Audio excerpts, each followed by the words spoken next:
வெண்கலமாயாவதே பூமியும் இரும்பாய் ஆவதே. வானம் வெண்கலமாயாவதே பூமியும் இரும்பாயாவதே. கற்பனைகள் 10 கற்பனைகள் கடைபிடிக்காதே போவதா.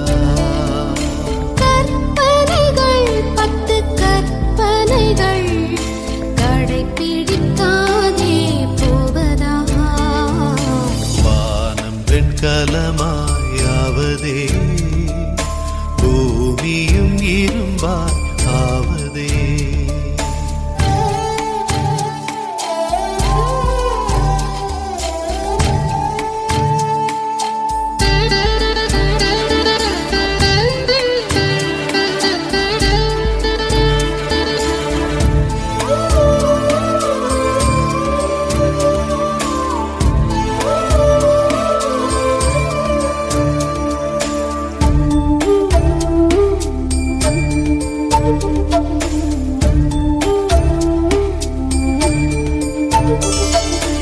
அடிமைத்தன வீடாம் எகிப்தை விட்டு அழைத்துச் சென்றவர் தேவன் அல்லவா.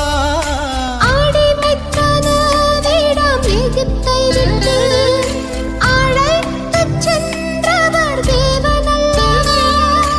அந்த தேவனை உந்தன் சொந்த தேவனாய் ஆராதித்தால் ஆசி மழை பெய்யுமே. அந்த தேவனை உந்தன் சொந்த தேவனாய் ஆராதித்தால் ஆசி மழை பெய்யுமே. வானம் வெண்கலமாயாவதே பூமியும் இரும்பாயாவதே.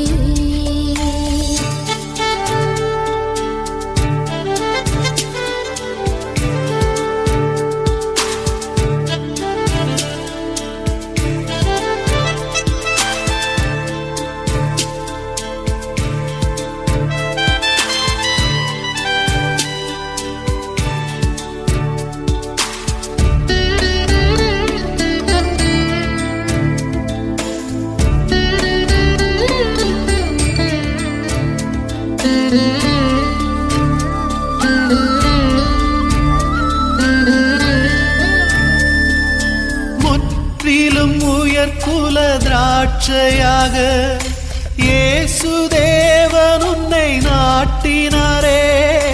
முற்றிலும் உயர்குல திராட்சையாக இயேசு தேவன் உன்னை நாட்டினாரே.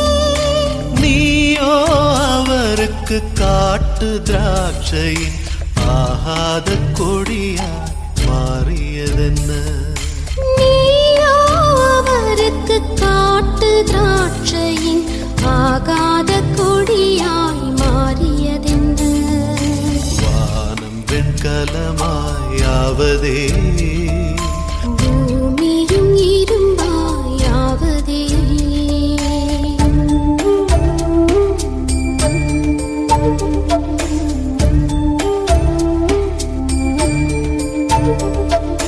இயேசுவை விட்டு தூரப்பட்டு மாயையை பின்பற்றி அலைவதற்கு.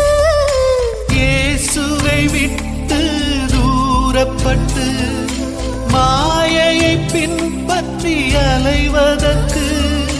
வழிப்போக்கன் போலவும் பரதேசி போலவும் உன் வாழ்வில் இயேசு இருப்பாரே. வழிபோக்கன் போலவும் பரதேசி போலவும் உன் வாழ்வில் இயேசு இருப்பாரே. வானம் வெண்கலமாயாவதே பூமியும் இரும்பாயாவதே. வானம் வெண்கலமாயாவதே பூமியும் இரும்பாய்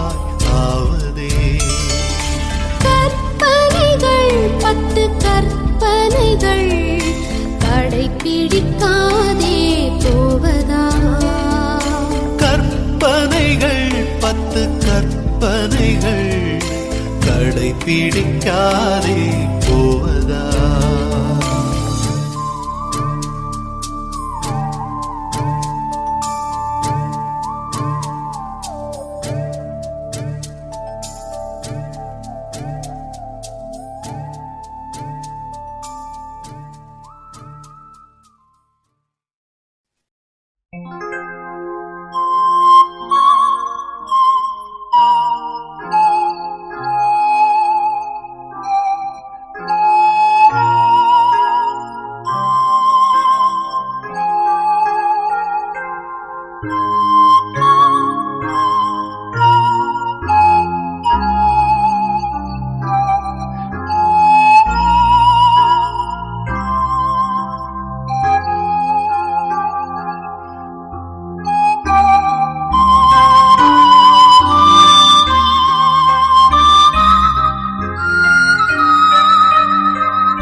உதிக்கும் போது இருள் நீங்கி உலகத்தில் வெளிச்சம் எல்லா இடத்திலும் பரவுகிறது போல ஆண்டவராகிய நீதியின் சூரியன் நம்முடைய வாழ்விலே தோன்றி நமக்கு இருக்கும் இன்னல்களையும் இடர்பாடுகளையும் பலவீன்களையும் சுகவீன்களையும் துன்பங்களையும் நீக்கி நம்முடைய இல்லத்திலே நம்முடைய உள்ளத்திலே தெய்வீக ஆசீர்வாதத்தை ஏராளமாக தருவாராக.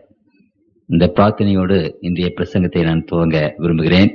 ஒரு சமயத்திலே பிரான்ஸ் நாட்டை சேர்ந்த ஒரு நாஸ்திகன், கடவுள் இல்லை என்று போதித்து வந்த ஒரு கல்விமான், உலகத்தை சுற்றி பார்ப்பதற்காக கப்பல் பிரயாணத்தை மேற்கொண்டார். அவர் பல இடங்களிலே சுற்றி கடைசியிலே சிங்கப்பூர் தாண்டி பசிபிக் மகாசமுத்திலே நியூ கினியா என்ற ஒரு பெரிய தீவு இருக்கிறது. அந்த தீவுக்கு பக்கத்திலே போகும்போது திடீரென்று ஒரு பெரிய புயல் வந்து அந்த கப்பலை உடைத்து விட்டது. அந்த கப்பலில் இருந்தவர்கள் அநேக நூற்றுக்கணக்கான பேர் மடிந்து போனார்கள். இந்த நாஸ்திகனும் அவனுடைய நண்பர் 2 பேரும் தான் உலகத்தை சுற்றி வந்தார்கள். அவர்களுக்கு ஒரு பெரிய பலகை ஒன்று கிடைத்தது. நன்றாக நீந்தக்கூடியவர்கள் அந்த பலகையை பிடித்து நன்றாக நீந்தி அவர்கள் ஒரு சிறு தீவை அடைந்தார்கள். அந்த தீவு அழகான ஒரு தீவாக இருந்தது. உயர்ந்த மலைகள் இருந்தன, உயர்ந்த மரங்கள் இருந்தன. வாழ்விக்கு உரிய ஒரு தீவாக இருந்தது. அநேக மிருகங்களை அவர்கள் பார்த்தார்கள். அந்த பகுதியிலே அந்த காலத்தில் நரமாம்ச பச்சினிகள், மனிதர்களை பிடித்து தின்னக்கூடிய மக்கள் அங்கே வசித்து வந்தார்கள். ஆகவே அந்த இடத்துக்கு அவர்கள் ஏறின போது கடல்ல இருந்து தப்பிவிட்டோம், ஆனால் இங்கே மனிதர்களை பிடித்து தின்கக்கூடியவர்கள் இருக்கிறார்கள், அவர்கள் கையிலே சிக்கினால் என்ன செய்வது என்று பயந்து அவர்கள் கடற்கரை ஓரத்திலே இருந்து சீக்கிரமாக ஓடி அந்த மரப்புதர்களிலே ஒளிந்து கொண்டார்கள். எவ்வளவு நேரம் ஒளிந்திருப்பது? ஆகவே ஒருவர் சொன்னார், இப்படியே ஒளிந்திருந்து என்ன செய்வது? இந்த தீவு எப்படிப்பட்ட தீவு? இந்த தீவில் எப்படிப்பட்ட மக்கள், ஒருவேளை நல்லவர்கள் ஒருவேளை இருக்கலாம் அல்லவா என்று யோசித்து, சரி போய் பார்ப்போம் என்று அவர்கள் மெதுவாக அந்த சிறு குன்றின் மேலே ஏறி, அந்த குன்றிலே இருந்து உயரமான ஒரு மரத்தின் மேலே ஏறி அங்கு அவர்கள் அந்த தீவை ஆராய்ச்சி பண்ணுவதற்காக பார்த்தபோது தூரத்தில் ஒரு கோவில் அங்கே தெரிந்தது. கிறிஸ்தவ கோயில், சிலுவை ஒரு கூட ஒரு கோவில் அங்கு டவர் தெரிந்தது. அந்த கோவில் டவரை பார்த்த அந்த நாஸ்திகன் கீழே இருக்கிற தன்னுடைய நண்பரிடத்துல சத்தம் போட்டு சொன்னான், நாம் இனி பயப்பட வேண்டிய அவசியமே கிடையாது. கீழே இருப்பவருக்கு விளங்கவில்லை. ஏன் இப்படி சொல்லுகிறாய்? அப்பொழுது அவர் சொன்னார், பயப்பட வேண்டிய அவசியமே இல்லை. இங்கு ஒரு கிறிஸ்துவ கோவிலை பார்க்கிறேன். அந்த கிறிஸ்துவ கோவில் இங்கு இருக்கிறதுனால நிச்சயமாக இந்த தீவுல கிறிஸ்தவர்கள் இருக்கிறார்கள். கிறிஸ்தவர்கள் எங்க இருக்கிறார்களோ அங்கே நரமாமிச பிரச்சனைகள் இருக்க முடியாது, மனிதர்களை தின்கிறவர்கள் இருக்க முடியாது. ஆகவே நாம் தைரியமாக புறப்பட்டு போவோம் என்று சொல்லி அவர் தைரியமாக புறப்பட்டு போன போது அந்த தீவிலே குடியிருந்த மக்கள் கிறிஸ்தவர்களாக நல்லவர்களாக இருந்ததை கண்டு அவர்கள் மகிழ்ச்சியுற்றார்கள். மக்களை தின்னுகிற மக்கள், பார்பேரியன் என்று ஆங்கிலத்தில் சொல்லுகிறோம், மிலேச்சர்கள் என்று தமிழில் சொல்லுகிறோம். சகல விதமான பாவங்களும் அங்கே குடிகொண்டிருந்த அந்த தீவு. இந்த திருமறை, விசேஷமாக இந்த திருமறையிலே ஆண்டவர் தம்முடைய பிள்ளைகளுக்கு கொடுத்திருக்கிற அந்த 10 பிரமாணங்கள், இந்த 10 பிரமாணங்களை ஆங்கிலத்தில் என்ன சொல்வார்கள் என்றால் 10 வார்த்தைகள் என்று சொல்வார்கள். 10 வேர்ட்ஸ் என்று சொல்வார்கள். பொதுவாக ஆங்கிலத்திலே இந்த 10 பிரமாணங்களை 10 வார்த்தைகள் என்றுதான் அழைப்பது வழக்கம். ஆகவேதான் நான் சொன்னேன், உலகத்தை மாற்றின 10 வார்த்தைகள். ஆகவே இந்த பிரமாணங்கள் அங்கு இந்த தேசங்களிலே போகும்போது மிலேச்சர்களாக இருந்த மக்கள், திருடி கொண்டிருந்த மக்கள், விபச்சாரம் செய்து கொண்டிருந்த மக்கள், அநேக மனைவிகளை கல்யாணம் செய்து கொண்டிருந்த மக்கள், மற்றவர்களை கொன்று குவித்த மக்கள், மக்களை தின்கிற மக்கள், இப்படிப்பட்டவர்கள் மத்தியில இந்த 10 பிரமாணமானது போதிக்கப்பட்ட போது ஒரு பெரிய ஆச்சரியமான ஒரு காரியத்தை செய்தது. அந்த மக்கள் நாகரிகம் அடைந்து, அந்த மக்கள் தேவனுடைய பிள்ளைகளாக வாழ்ந்த அந்த காரியத்தை இந்த நாசிகன் கண்டு, அப்படியானால் இந்த கிறிஸ்தவ மார்க்கம், வேதம், அதிலே விசேஷமாக சொல்லப்பட்டிருக்கிற இந்த 10 பிரமாணங்கள் இந்த உலகத்தையே மாற்றி விட்டிருக்கிறது என்று அவர் எழுதினார். வால்டேர் என்பது அவருடைய பெயர். ஆங்கில நாட்டிலே ரோம படைகள் அங்கு படையெடுத்து சென்ற போது பாம்பி என்ற ரோம படைத்தலைவன், அந்த இங்கிலீஷ் நாடு அப்பொழுது சாக்சனி என்று அழைக்கப்பட்டது, அங்கு படையெடுத்து சென்ற போது அவர்கள் படையை யாரும் எதிர்க்க முன்வரவில்லை. அந்த படைகள் அப்படியே போய் கொண்டிருக்க போது திடீரென்று மேலே இருந்து அம்புகளும் அங்கே ஈட்டியும் அவர்கள் மேலே வந்து விழுந்தது, கற்களும் அவர்கள் மேலே வந்து விழுந்தது. என்ன என்று மேலே பார்த்தால் அந்த மக்கள் மரத்திலே ஏறிக்கொண்டு சண்டை பெற்றுக் கொண்டிருந்தார்கள். அந்த மக்கள் வாழ்ந்த வீடும் அந்த மரத்திலே தான் இருந்தது. ஆகவே மரத்திலே வாழ்ந்து கொண்டிருந்த ஒரு நாகரிகமற்ற அந்த பிரிட்டிஷ் பீப்புள், அந்த இங்கிலாந்து நாட்டின் பீப்புள், அவர்களை ரோமர்கள் வெள்ளை குரங்கு என்று அழைத்தார்கள். அப்படிப்பட்டவர்கள் இந்த வேதம் போன உடனே, இந்த வேதத்தின் அந்த 10 பிரமாணங்களை அவர்கள் கை கொண்ட உடனே அவர்கள் அதிக நாகரிகம் அடைந்து உலகத்தையே ஆளக்கூடிய பெரிய வல்லரசாக மாறினார்கள். கர்த்தருக்குள் பிரியமானவர்களே, அமெரிக்க நாடு ஒரு நாகரிகமான நாடுதான். என்றாலும் அந்த அமெரிக்காவிலே அடிமை வியாபாரம் நடந்து கொண்டிருந்தது. அடிமைகளை விற்று பெரிய அங்க தோட்டங்களிலே அவர்கள் வேலை வாங்கி கொண்டிருந்தார்கள்.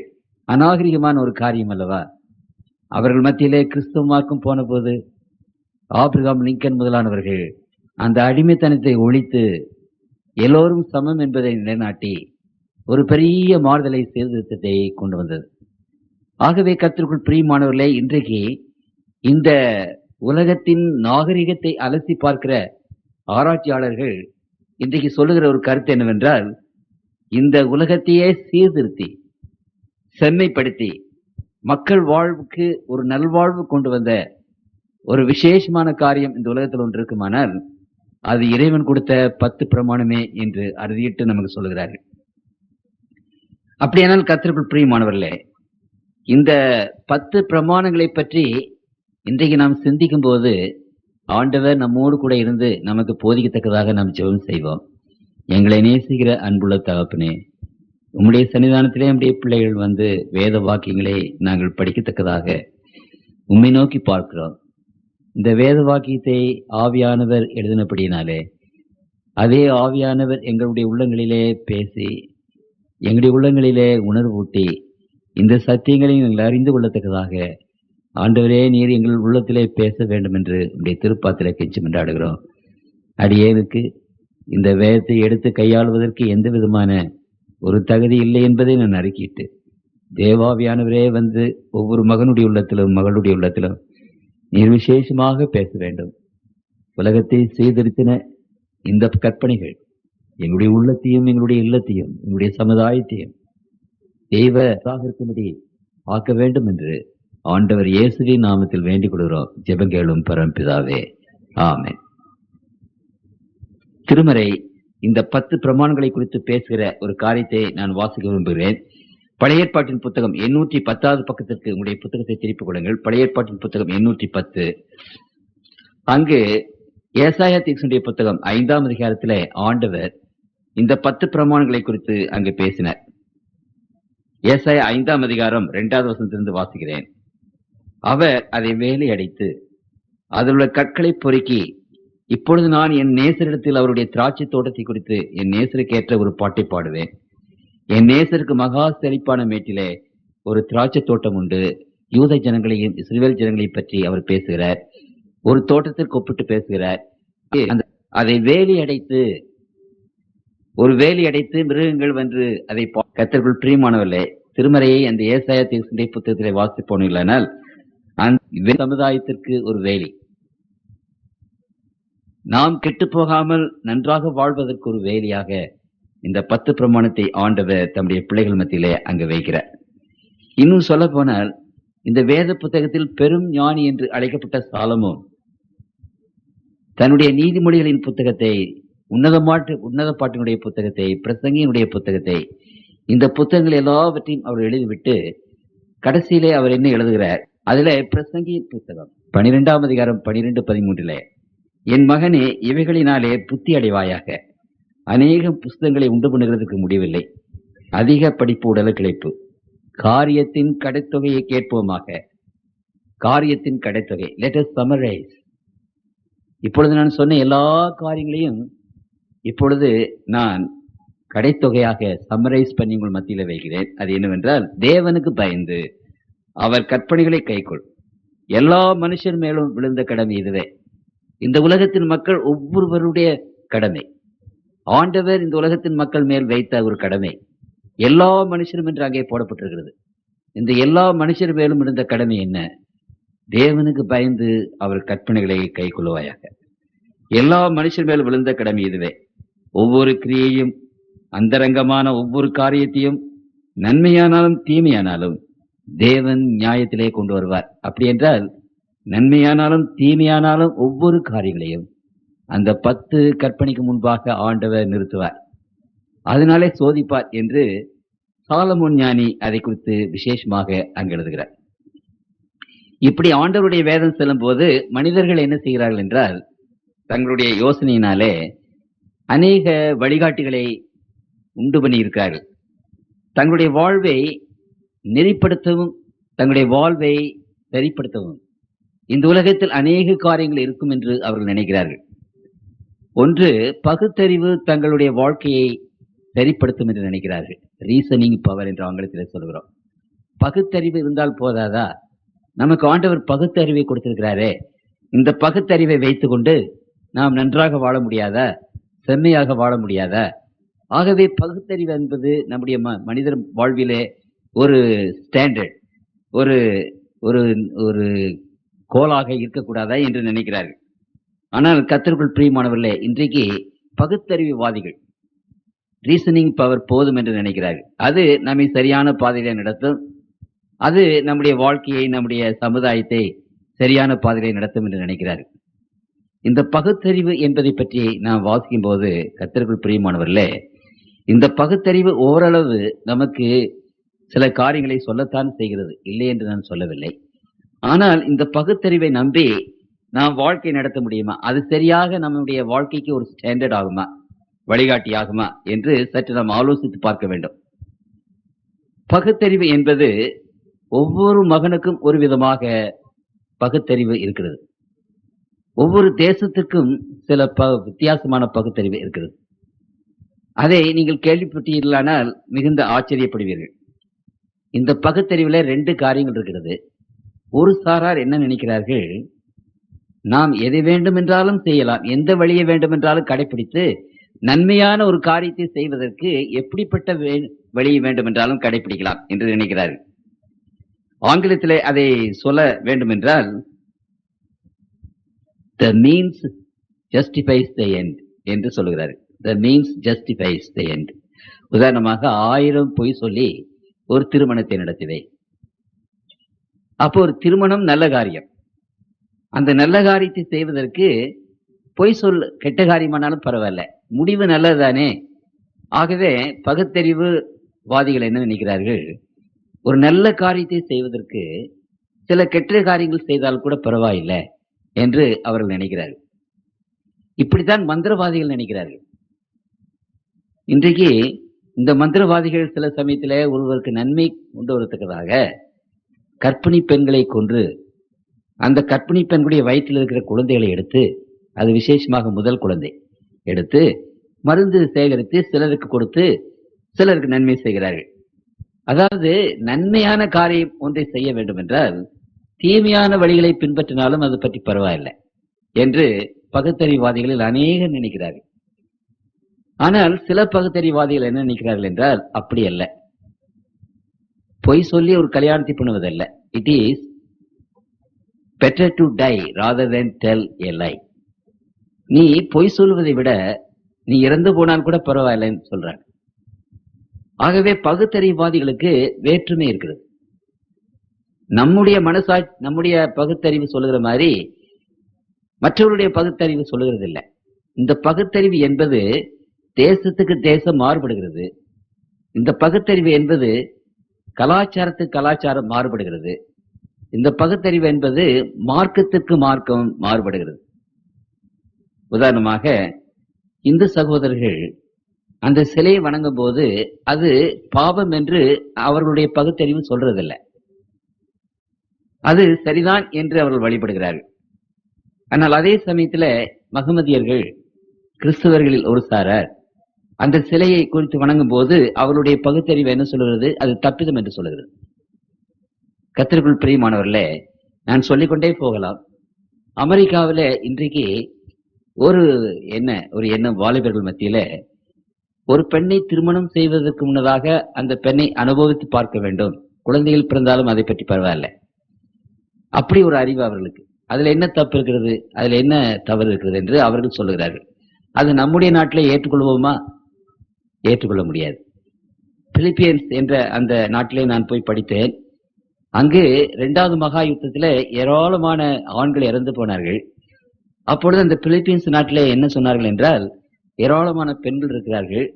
ஆகவே ஒரு மகன் 5-6 மனைவிகளை திருமணம் செய்வதில் தப்பு கிடையாது. அப்புறம் இந்த பிள்ளைகள்லாம் என்ன செய்வது? அவர்களுக்கு வாழ்வு கொடுக்க வேண்டுமே. ஆகவே ஒரு மனிதன் 5 பேரை 6 பேரை திருமணம் செய்வது சரிதான் என்று அவர்கள் சொன்னார்கள்.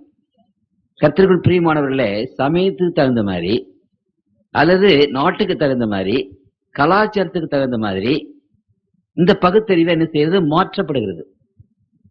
ஆகவே இந்த பகுத்தறிவு என்பது மனிதனுக்கு ஒரு சரியான வழிகாட்டியாக இருக்க முடியாது. இன்னும் நான் அதை விளக்கமாக சொல்லிக்கொண்டே போகலாம்.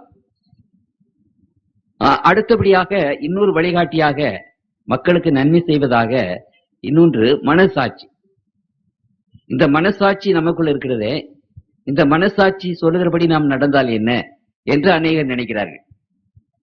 இந்த மனசாட்சி சொல்லுகிறபடி நடந்தால் நமக்கு அது போதும் என்று நினைக்கிறார்கள். ஆனாலும் கர்த்தருக்குள் பிரியமானவர்களே, இந்த மனசாட்சி கூட அப்படித்தான். மகமதியர்கள் இன்றைக்கு என்ன சொல்கிறார்கள் என்றால், ஒருவன் பொருளாதாரம் இருந்தால் 4 மனைவி வரைக்கும் கல்யாணம் செய்து கொள்ளலாம், அதில் தப்பில்லை என்று மகமதியர்கள் சொல்கிறார்கள். அவங்க மனசாட்சி அப்படி சொல்லுது. அது மார்க்கம் அவருடைய மனசாட்சியை சரிப்படுத்தி விடுகிறது. உங்களுக்கு புரியுதுங்களா? மனசாட்சி மார்க்கத்துக்கு ஏற்றவாறு மாறிவிடுகிறது. கிறிஸ்தவர்கள் அப்படி சொல்லுகிறது இல்லை. ஒருத்திக்கு ஒருவனுக்கு ஒருத்தி. அப்படி என்றால் 2 பேருடைய மனசாட்சி மாறுபடுகிறது. பாருங்க, கர்த்தருக்குள் பிரியமானவர்களே, இந்த விதமாக மனசாட்சி என்ன என்று நான் பார்க்கும்போது, என்னோடு கூட ஒரு பெரிய ஒரு தொழிலாளி, ஒரு முதலாளி மகன் படித்துக் கொண்டிருந்தார். ஜெகநாதன் என்று அவருடைய பெயர். ஒரு வாரம் அவர் காலேஜுக்கு வரல. என்னன்னு கேட்டா, அவங்க அப்பாவை அநேக தொழிலாளிகள் சேர்ந்து குத்தி கொன்று விட்டார்கள். அப்பொழுது அந்த கல்லூரியிலே படித்த மாணவர்கள் மத்தியில் ஒரு சர்ச்சை, இது சரிதானா? அப்போது அங்க தொழிலாளிகள் பிள்ளைகளும் என்னோடு படித்தார்கள், அநேக முதலாளிகள் பிள்ளைகளும் என்னோடு படித்தார்கள்.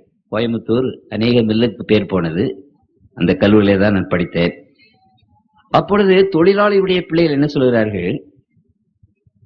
தொழிலாளிகளுக்கு சரியான கூலி கொடாமல் எங்களை பட்டினியும் கஷ்டப்படுத்துகிற அந்த மனிதனை கொன்று குவித்தால் அது தப்பிதமாகாது, அது தப்பே கிடையாது.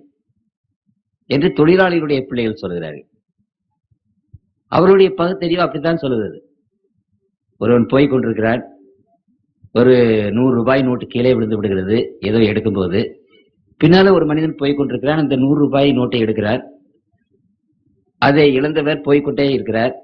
உடனே மனசாட்சியிலே ஒரு போராட்டம், ஒரு இடம், ஒரு செய்தி சொல்லுகிறது, ஒரு ஆவி, நீ அதை கொடுத்து விடு, அது இன்னொருத்தனுடைய பொருள், அதை நீ எடுக்காதே, அது நியாயம் இல்லை, அது நீதி இல்லை என்று சொல்கிறது. மனசாட்சியிலே போராட்டம். அப்புறம் இன்னொரு மனசாட்சியில இன்னொரு இடம் என்ன சொல்கிறது என்றால், உனக்கு மனைவி சுகவீனமாக இருக்கிறாள், மருந்து வாங்குவதற்கு காசு இல்லை, பிள்ளைகளுக்கு ஒரு நல்ல சாப்பாடு இல்லை, அவன் பெரிய பணக்காரன், அந்த 100 ரூபாய் அவனுக்கு என்ன ஒண்ணுமே கிடையாது, ஒரு பைசா மாதிரி, அதனால நீ எடுத்துக்கொள்ள, அதுல ஒன்றும் தப்பு கிடையாது, உனக்கு அது கிடைத்த ஒரு வெகுமதியாக இருக்கட்டும் என்று இன்னொரு இடத்துல சொல்கிறது. கர்த்தருக்குள் பிரியமானவர்களே, மனசாட்சி நேரத்துக்கு தகுந்த மாதிரி, சமுதாயத்துக்கு தகுந்த மாதிரி, மார்க்கத்துக்கு தகுந்த மாதிரி தாளம் போடாது. மனசாட்சி ரீசனுக்கு தகுந்த மாதிரி தாளம் போடுகிறது. ஆகவே மனசாட்சி என்பது நமக்கு ஒரு உண்மையான ஒரு கைடாக இருக்குமா, நம்முடைய வாழ்க்கையை வழிநடத்துமா என்றால் அது முடியாது. மனசாட்சி இன்னொரு காரியம் இருக்கிறது. மனசாட்சியில முதலாவதாக அலாரம் வைத்து நம்ம படுக்கிறோம், ஒரு 1/2 hour கழித்து, ஒரு அரை மணி நேரம் கழித்து நம்ம விழிக்க வேண்டும். அலாரம் வச்சிடறோம், ட்ரிங் ட்ரிங் ட்ரிங் ட்ரிங் அடிக்கிறது, நல்லா சத்தம் போட்டு அடிக்கிறது, நம்முடைய தூக்கம் கலைந்து விடுகிறது, எழுந்திருக்கிறதுக்கு விருப்பம் இல்லை, அதை அசட்டை பண்ணி தூங்கி விடுகிறோம். ஏன் என்றால் மனசாட்சியை நம்ம அசட்டை பண்றோம், அந்த மனசாட்சி மழுங்கி போகிறது. உங்களுக்கு புரியுதுங்களா? அப்படியானால் மழுங்கி போன மனசாட்சியில மனிதனுடைய வாழ்வு எப்படி சரியானபடி நடக்கும்? ஆகவே நான் உங்களுக்கு சொல்லிக்கொண்டே போகலாம். மனசாட்சி நமக்கு ஒரு பெரிய ஒரு கைடு அல்ல, நம்முடைய வாழ்க்கையை கட்டக்கூடிய ஒரு காரியம் அல்ல. மூன்றாவதாக என்ன மனிதர்கள் நினைக்கிறார்கள் என்று சொன்னால், நீதிநெறி புத்தகங்கள். இந்த நீதிநெறி புத்தகங்கள் எத்தனையோ இருக்கிறது. திருக்குறள் மாதிரி புத்தகங்கள் இல்லைங்களா, ஆதிசூடி என்று இப்படிப்பட்ட நீதிநெறி புத்தகங்கள் எத்தனையோ இருக்கிறது. அந்த புத்தகங்கள் நமக்கு போதாதா, அந்த புத்தகங்கள் நம்மை வழிநடத்தாதா என்று பார்க்கும்போது இவைகளை எல்லாம் சொல்வதற்கு எனக்கு நேரம் இல்லை. நீதிநெறி புத்தகங்களை நான் படிக்கும்போது கம்யூனிஸ்ட் கவர்மெண்டை சேர்ந்தவர்கள் அநேகர் இந்த நீதிநெறி புத்தகங்களை எழுதியிருக்கார். லெனின் போன்றவர்கள். அவங்களுடைய நீதி என்ன சொல்லுதுன்னு சொன்னா, சம உரிமை கொடு, முதலாளி மாத்திரம் சம்பாதிக்க கூடாது, தொழிலாளியும் அதற்கு சமமாக சம்பாதிக்க வேண்டும் என்று சொல்லுகிறது. அதே மாதிரி அரசியர்கள், அரசை சேர்ந்தவர்கள், அரசாளுகிறவர்கள் நீதிநெறி புத்தகங்கள் எழுதும் போது அரசர்கள் அரசாள வேண்டும், மற்றவர்கள் அவர்களுக்கு கீழ்ப்படிய வேண்டும் என்று நினைக்கிறார்கள். அப்படியானால் இந்த பொது மக்கள் அப்படி நினைக்கிறது இல்லை. டெமோக்ரஸி என்ற அந்த தத்துவத்தை கொண்டு வந்திருக்கிறோம். இப்படி அரசியல்ல பற்பல விதமான நீதிகளை போதிக்கிறார்கள் இன்றைக்கு. கம்யூனிசம் சரிதானா, டெமோக்ரஸி சரிதானா, டிக்டேட்டர்ஷிப் சரிதானா, அரசு ஆளுகை சரிதானா? உங்களுக்கு நான் சொல்ல பிள்ளைங்களா, 20ஆவது நூற்றாண்டிலே இன்றைக்கு மக்கள் ஒவ்வொரு காரியத்தை குறித்தும் சரிதானா என்று சொல்லும் போது சில புத்தகங்கள் ஒரு சிலரை ஆதரிக்கிறது, சில புத்தகங்கள் மற்றவர்களை ஆதரிக்கிறது. ஆகவே நீதிநெறி புத்தகங்கள் ஒரே மாதிரி இல்லை, அது பலவிதமான கருத்துக்களை மக்கள் மத்தியிலே கொடுக்கிறது. ஆகவே நீதிநெறி புத்தகங்கள் நமக்கு ஒரு சரியான ஒரு வழிகாட்டியாக ஆகாது, சமுதாயத்தை கட்டாது. அடுத்தபடியாக நாலாவதாக சிலர் நினைக்கிறார்கள், சில பெரியோர்களை பின்பற்றினால் போதாதா, ஹீரோ வர்ஷிப் என்று நினைக்கிறார்கள். உதாரணமாக திருவள்ளுவர் நாயனார், அவரை பின்பற்றி நடந்தால் என்ன என்று நினைக்கிறார்கள். புத்தர்கள் என்ன நினைக்கிறார்கள் என்றால், புத்தர்களை பின்பற்றி நடந்தால் என்ன. கிறிஸ்தவர்கள் என்ன நினைக்கிறார்கள், கிறிஸ்துவை பின்பற்றி நடந்தால் என்ன. மகமதியர்கள் என்ன நினைக்கிறார்கள், மகமதுவை பின்பற்றி நடந்தால் என்ன. நான் சொல்றது உங்களுக்கு புரியுதுங்களா? ஆகவே இந்த பெரியவர்கள், அவர்கள் நமக்கு ஒரு வழிகாட்டியாக இருக்க முடியுமா? நம்முடைய வாழ்க்கையை செம்மைப்படுத்த முடியுமா? எத்தனை வழிகாட்டிகள் நமக்கு, அநேக விதமான வழிகாட்டிகள் இருக்கிறார்கள். அந்த அநேக விதமான வழிகாட்டிகள் நம்முடைய காரியங்களை நம்மை ரொம்ப கலக்கப்படுத்துகிறார்கள், கன்ஃபியூஸ் பண்ணி விடுகிறார்கள். கர்த்தருக்குள் பிரியமானவர்களே, புத்த மார்க்கம் என்ன சொல்லுகிறது? புத்தர் என்ன சொன்னார்? கர்ம விதி என்று சொல்லுகிறார், கர்மா. கிறிஸ்துவ மார்க்கம் என்ன சொல்லுது? பல பிறவிகள் எடுக்க வேண்டும். இயேசு கிறிஸ்து என்ன சொல்லுகிறார்? ஒரு தடவை பிறப்பதும் மரிப்பதும், அவ்வளவுதான். ஆகவே நீதி நெறிகள், அறிஞர்கள், பெரியவர்கள் ஒவ்வொருவரும் ஒவ்வொன்றை போதிக்கிறார்கள். எதை வைத்து நாம் நடப்பது? அதிலும் தகராறு, அதிலையும் கலக்கம். ஆகவே கர்த்தருக்குள் பிரியமானவர்களே, இந்த உலகத்தில் எது நன்மை, எது தீமை, எது நல்லது, எது பாவம், எது நீதி என்ற ஒரு கொள்கைக்கு ஒரு பெரிய கலக்கம் இருந்தது. ஜனங்கள் மத்தியிலே பல்வேறு விதமான அபிப்பிராயங்கள் இருந்தது. பாவம் என்ற உணர்வே வித்தியாசப்பட்டது. கர்த்தருக்குள் பிரியமானவர்களே, மகமதியர்கள் பக்ரீத் கொண்டாடலைன்னு சொன்னா அது பாவம் என்று கருதுகிறார்கள். இந்துக்கள் அது பாவம்னா கருதுறாங்க இல்லை. உங்களுக்கு புரியுதுங்களா? அதே மாதிரி இன்றைக்கு சிலை வணக்கம் தப்பிதம் என்று மகமதியர்கள் கருதுகிறார்கள். இந்து சகோதரர்கள் அப்படியே கருதுகிறார்கள். கர்த்தருக்குள் பிரியமானவர்களே, பாவம் என்றால் என்ன என்று நீங்கள் கேட்பீர்களானால் ஒவ்வொருவரும் ஒன்றை சொல்லுகிறார்கள். இதுதான் பாவம்னு சொல்றாங்க. இந்த உலகத்தின் மக்கள் மத்தியில பாவம் என்ற சரியான ஒரு அறிவே மக்கள் மத்தியில கிடையாது. இன்றைக்கு உலகத்தில் பாவம் என்பது என்ன என்ற ஒரு தீர்க்கமான திட்டவட்டமான ஒரு கொள்கையே இல்லை. ஏனென்றால் இன்றைக்கு ரட்சிப்பு அடைய வேண்டும் என்றால் முதலாவது படி என்னவென்றால் பாவத்தை பற்றின ஒரு உணர்வு நமக்கு வேண்டும். நான் பாவி என்று நாம் நினைக்க வேண்டும். பாவி என்று யார் நினைக்கிறார்களோ அவர்கள் தான் ரட்சிப்படைய முடியும். கர்த்தருக்குள் பிரியமானவர்களே, ஆகவே ஆண்டவர் பார்த்த ஒவ்வொரு மனிதரிடத்திலும், சமுதாயத்திடத்திலும், கலாச்சாரங்களிடத்திலும் இந்த பாவம் என்பதை பற்றின ஒரு உண்மையான அறிவே இல்லை. ஆகவே ஆண்டவர் என்ன செய்தார்? இந்த பாவம் என்கிறதை பற்றின உண்மையான அறிவை கொடுக்கத்தக்கதாக, மக்களுடைய வாழ்க்கையை சீர்திருத்தத்தக்கதாக பரலோகத்தின் தேவனே இந்த உலகத்துக்கு வந்து அந்த பாவத்தை சுட்டி காட்டவும், அந்த பாவத்திலே நாம் செய்யாதபடி நம்மை பாதுகாக்கவும் நமக்கு இந்த 10 கற்பனைகளை கொடுத்தார் என்று திருமறை நமக்கு சொல்லுகிறது. இந்த 10 கற்பனையை ஏன் ஆண்டவர் கொடுக்க வேண்டும், அது ஏன் அவ்வளவு முக்கியம் என்று சொன்னால், கர்த்தருக்குள் பிரியமானவர்களே, அது அவ்வளவு முக்கியமாக இருந்தபடினாலே இறைவனே இந்த உலகத்திற்கு வந்தார். எப்படி வந்தார் என்று நான் உங்கள் மத்தியிலே சொல்ல விரும்புகிறேன். பழைய ஏற்பாட்டின் புத்தகம் 94வது பக்கம், பழைய ஏற்பாட்டின் புத்தகம் 94, யாத்திரை ஆகமம் 20ஆம் அதிகாரத்திலே கற்பனையை கொடுப்பதை பற்றி பேசப்படுகிறது. 19ஆம் அதிகாரத்திலே அந்த கற்பனையை கொடுப்பதற்கு முன்பாக என்ன நடந்தது என்று அங்கே ஆண்டவர் பேசுகிறார். 19ஆம் அதிகாரம் 18வது வசனத்திலே வாசிக்கிறேன். கட்ட சீனாய் மலையின் மேல் அக்னியில் இறங்கினபடியால் அது முழுவதும் புகை காடாய் இருந்தது. அந்த புகை சூளையின் புகையை போல எழும்பிற்று. மலை முழுவதும் மிகவும் அதிர்ந்தது. எக்கால சத்தம் வர வர மிகவும் பலமாய் துணித்தது. மோசே பேசினான். கர்த்தர் தேவன் அவனுக்கு வாக்கினால் மறுமொழி கொடுத்தார். கர்த்தர் சீனாயில் உள்ள கொடுமுடியில் இறங்கின போது அங்கே வாசிக்கிறோம். கர்த்தருக்குள் பிரியமானவர்களே, ஆண்டவர் அங்கு சீனாய் மலையிலே வந்த போது 16வது வசனத்தை வாசிக்கிறேன். 3ஆம் நாள் விடிய காலத்தில் இடி முழக்கங்களும் மின்னல்களும் மலையின் மேல் கார்மேகமும் மகா பலத்தை எக்கால சத்தமும் உண்டாயிற்று. அப்படியானால் ஆண்டவர் சீனாய் மலையிலே வந்து இறங்கின போது பெரிய பூமி அதிர்ச்சி, இடி, மின்னல், கார் மேகங்கள், அந்த மலை முழுவதும் அக்னிமயமாக எரிந்தது. அதுல ஒரு விசேஷமாக எக்கால சத்தம் கேட்டது. அந்த எக்கால சத்தம் வர வர மிகவும் பலமாக தொனித்தது. இந்த எக்கால சத்தத்தை யார் ஊதினார்கள், இந்த எக்கால சத்தம் எப்படி வந்தது என்பதை குறித்து வேதத்தின் பல பகுதிகளிலே நாம் வாசிக்கிறோம். உபாகமம் 33ஆம் அதிகாரம், உபாகம் 33 2வது வசனத்தை வாசிக்கிறேன். கர்த்தர் சீனாயிலிருந்து எழுந்தருளி சேயரிலிருந்து அவர்களுக்கு உதயமானார். பாரான் மலையிலிருந்து பிரகாசித்து 10,000 பரிசுத்தவான்களோடு கூட பிரசன்னமானார். அவர்களுக்காக அக்னிமயமான பிரமாணம் அவருடைய வலதுகரத்திலிருந்து புறப்பட்டது. இங்கே சீனாய் மலையிலே கர்த்தர் இறங்கினதை பற்றி பேசும்போது அங்கே என்ன சொல்லப்பட்டிருக்கிறது? பாரான் மலையிலிருந்து பிரகாசித்து 10,000 பரிசுத்தவான்களோடு அவர் வந்தார் என்று இங்கே சொல்லப்பட்டிருக்கிறது, கற்பனை கொடுப்பதற்காக. அப்படியானால் இந்த 10,000 பரிசுத்தவான்கள் யார் என்பதை குறித்து நாம் வேதத்திலே நாம் வாசிக்கும் போது சங்கீதம் 68வது சங்கீதத்துல இதை குறித்து நாம் வாசிக்கிறோம். 68வது சங்கீதம் 18வது வசனத்திலே வாசிக்கிறேன். 17வது வசனம். தேவனுடைய ரதங்கள் 10,000 1000 இருந்தது. ஆண்டவர் பரிசுத்த ஸ்தலமான சீனாயில் இருந்த வண்ணமாய் அவைகளுக்குள் இருக்கிறார். 1000 10,000 மக்கள் அந்த சீனாய் மலையிலே வந்தார்கள் என்று அங்கே பேசுகிறது. அப்படியானால் இந்த 1000-10000 மக்கள் இவர்கள் யார் என்பதை குறித்து இங்கு அப்போஸ்தலர் நடவடிக்கைகளிலே வாசிக்கிறோம்.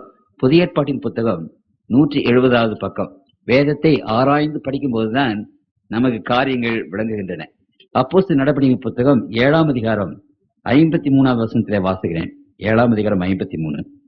தேவ தூதரை கொண்டு நீங்கள் நியாயப்பிரமாணத்தை பெற்றிருந்தோம், அதை கைக்கொள்ளாமல் போனீர்கள் என்ற பரிசுத்தவான்கள் தேவ தூதர்கள் அந்த இடத்திலே வந்து இந்த 10 கற்பனையை கடவுளோடு கூட வந்தார்கள் என்று திருமறை நமக்கு சொல்கிறது. ஆகவே ஆண்டவர் 10000கணக்கான தேவ தூதர்களோடு கூட, அந்த தேவ தூதர்கள் வரும்போது பிரம்மாண்டமான எக்கால சத்தத்தோடு கூட அந்த சீனாய் மலையிலே வந்து இறங்கின போது அந்த மலை, அந்த பூமி பெரிதாக அதிர்ந்தது. அப்படியே அந்த மலை அக்னி பற்றி எரிந்தது. எதற்காக இப்படி? ஆண்டவர் 2வது முறை வரும்போது கோடான கோடி தூதர்களோடும் பிரம்மாண்டமான எக்கால சத்தத்தோடும் இந்த பூமியில இறங்கி வருவார் என்று நான் உங்களுக்கு சொன்னேன். அப்படியானால் ஆண்டவருடைய 2வது வருகை இந்த உலகத்தின் சரித்திரத்திற்கு எத்தனை முக்கியமோ அதே போலவேதான் ஆண்டவர் இந்த சீனாய் மலையில வந்து அந்த கற்பனையை எழுதி கொடுத்தது அவ்வளவு முக்கியம் என்று திருமறை நமக்கு சொல்கிறது. ஆகவே அண்ட சராசரங்களுக்கு முன்பாக, தேவ தூதர்கள் முன்பாக இந்த விசேஷமான காரியத்தை ஆண்டவர் செய்து நமக்கு அந்த 10 கற்பனைகளை அங்கே கொடுத்தார் என்று நாம் பார்க்கிறோம். கர்த்தருக்குள் பிரியமான தேவனுடைய பிள்ளைகளே, இந்த 10 கற்பனையை கொடுத்த ஆண்டவரை பற்றி திருமறை என்ன செய்கிறது என்றால் விளக்கமாக சொல்லுகிறது. பழைய ஏற்பாட்டின் புத்தகம் 614வது பக்கத்தை திருப்பிக் கொடுங்கள். 614. அங்கு நெகேமியா தீர்க்கதரிசி இந்த ஆண்டவரை குறித்து அங்கு பேசுகிறார். நெகேமியா தீர்க்கதரிசியுடைய புத்தகம் 9ஆம் அதிகாரம் 6வது வசனத்திலே நான் வாசிக்கிறேன். 9:6 வாசிக்கிறேன். நீர் ஒருவரே கர்த்தர், நீர் வானங்களையும் வானாதி வானங்களையும் அவைகளுள்ள சர்வ சேனைகளையும் பூமியும் அதில் உள்ள எல்லாவற்றையும் சமுத்திரங்களையும் அவைகளுள்ள எல்லாவற்றையும் உண்டாக்கினீர், அவைகளெல்லாம் நீர் காப்பாற்றுகிறீர், வான சேனைகள் உண்மை பணிந்து கொண்டிருக்கிறது. 7வது வசனம், ஆபிரகாமை தெரிந்து கொண்டவர் அந்த கடவுள், உலகத்தை உண்டாக்கினாரே அந்த கடவுள் தான் ஆபிரகாமை தெரிந்து கொண்டவர். அப்புறம் இங்கே வாசிக்கலானால் 9வது, எகிப்திலே எங்கள் பிதாக்கள் அனுபவித்த சிறுமியை நீர் கண்டு, நீர் என்று அங்கு வருகிறதை கவனிங்கள்.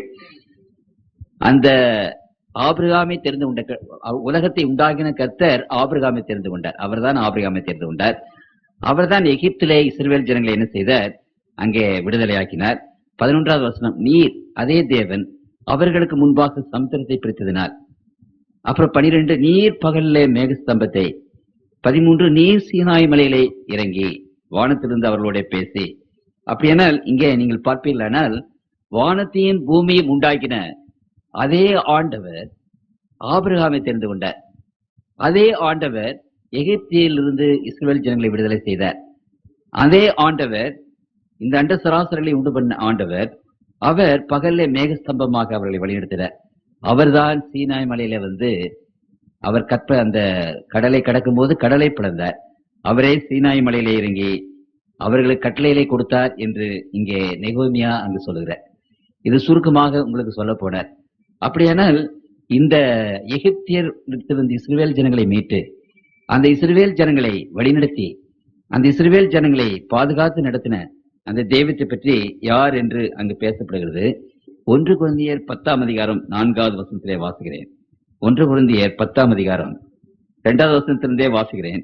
எல்லாரும் மோசேக்குள்ளாக மேகத்தினாலும் சமுத்திரத்தினாலும் ஞானஸ்நானம் பண்ணப்பட்டார்கள். மோசேயை பற்றி அங்கே பேசுகிறது. சமுத்திரத்தின் வழியாக வந்த அந்த காரியத்தை குறித்து அங்கே பேசுகிறது.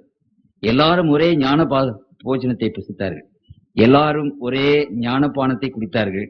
எப்படி எனில் அவர்களோடு கூட சென்ற கண்மலை ஞான கண்மலையின் தண்ணீரை குடித்தார்கள். அந்த கண்மலையை கிறிஸ்துவே. அப்படியானால் இங்க பேரிட்ட ஆண்டவர் சொல்கிறார், இஸ்ரவேல் ஜனங்களை நடத்தின அந்த கடலை பிரித்த அவர் கிறிஸ்துவே.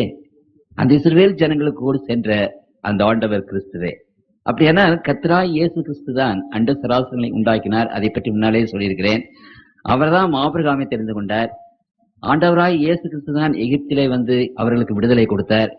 அவர்தான் அந்த செங்கடலை பிளந்தார். அவர்தான் சீனாய் மலை மேலே வந்து இறங்கி அந்த கற்பனைகளை கொடுத்தார். ஆகவே இன்றைய கிறிஸ்துவ மார்க்கத்திலே ஒரு பெரிய ஒரு காரியம் என்னவென்றால், பிதாவானவர் கொடுத்தார் என்றெல்லாம் நினைக்கிறார்கள். இயேசு கிறிஸ்து வந்து வேறொரு கற்பனையை கொடுத்து விட்டார் என்று சொல்லுகிறார்கள்.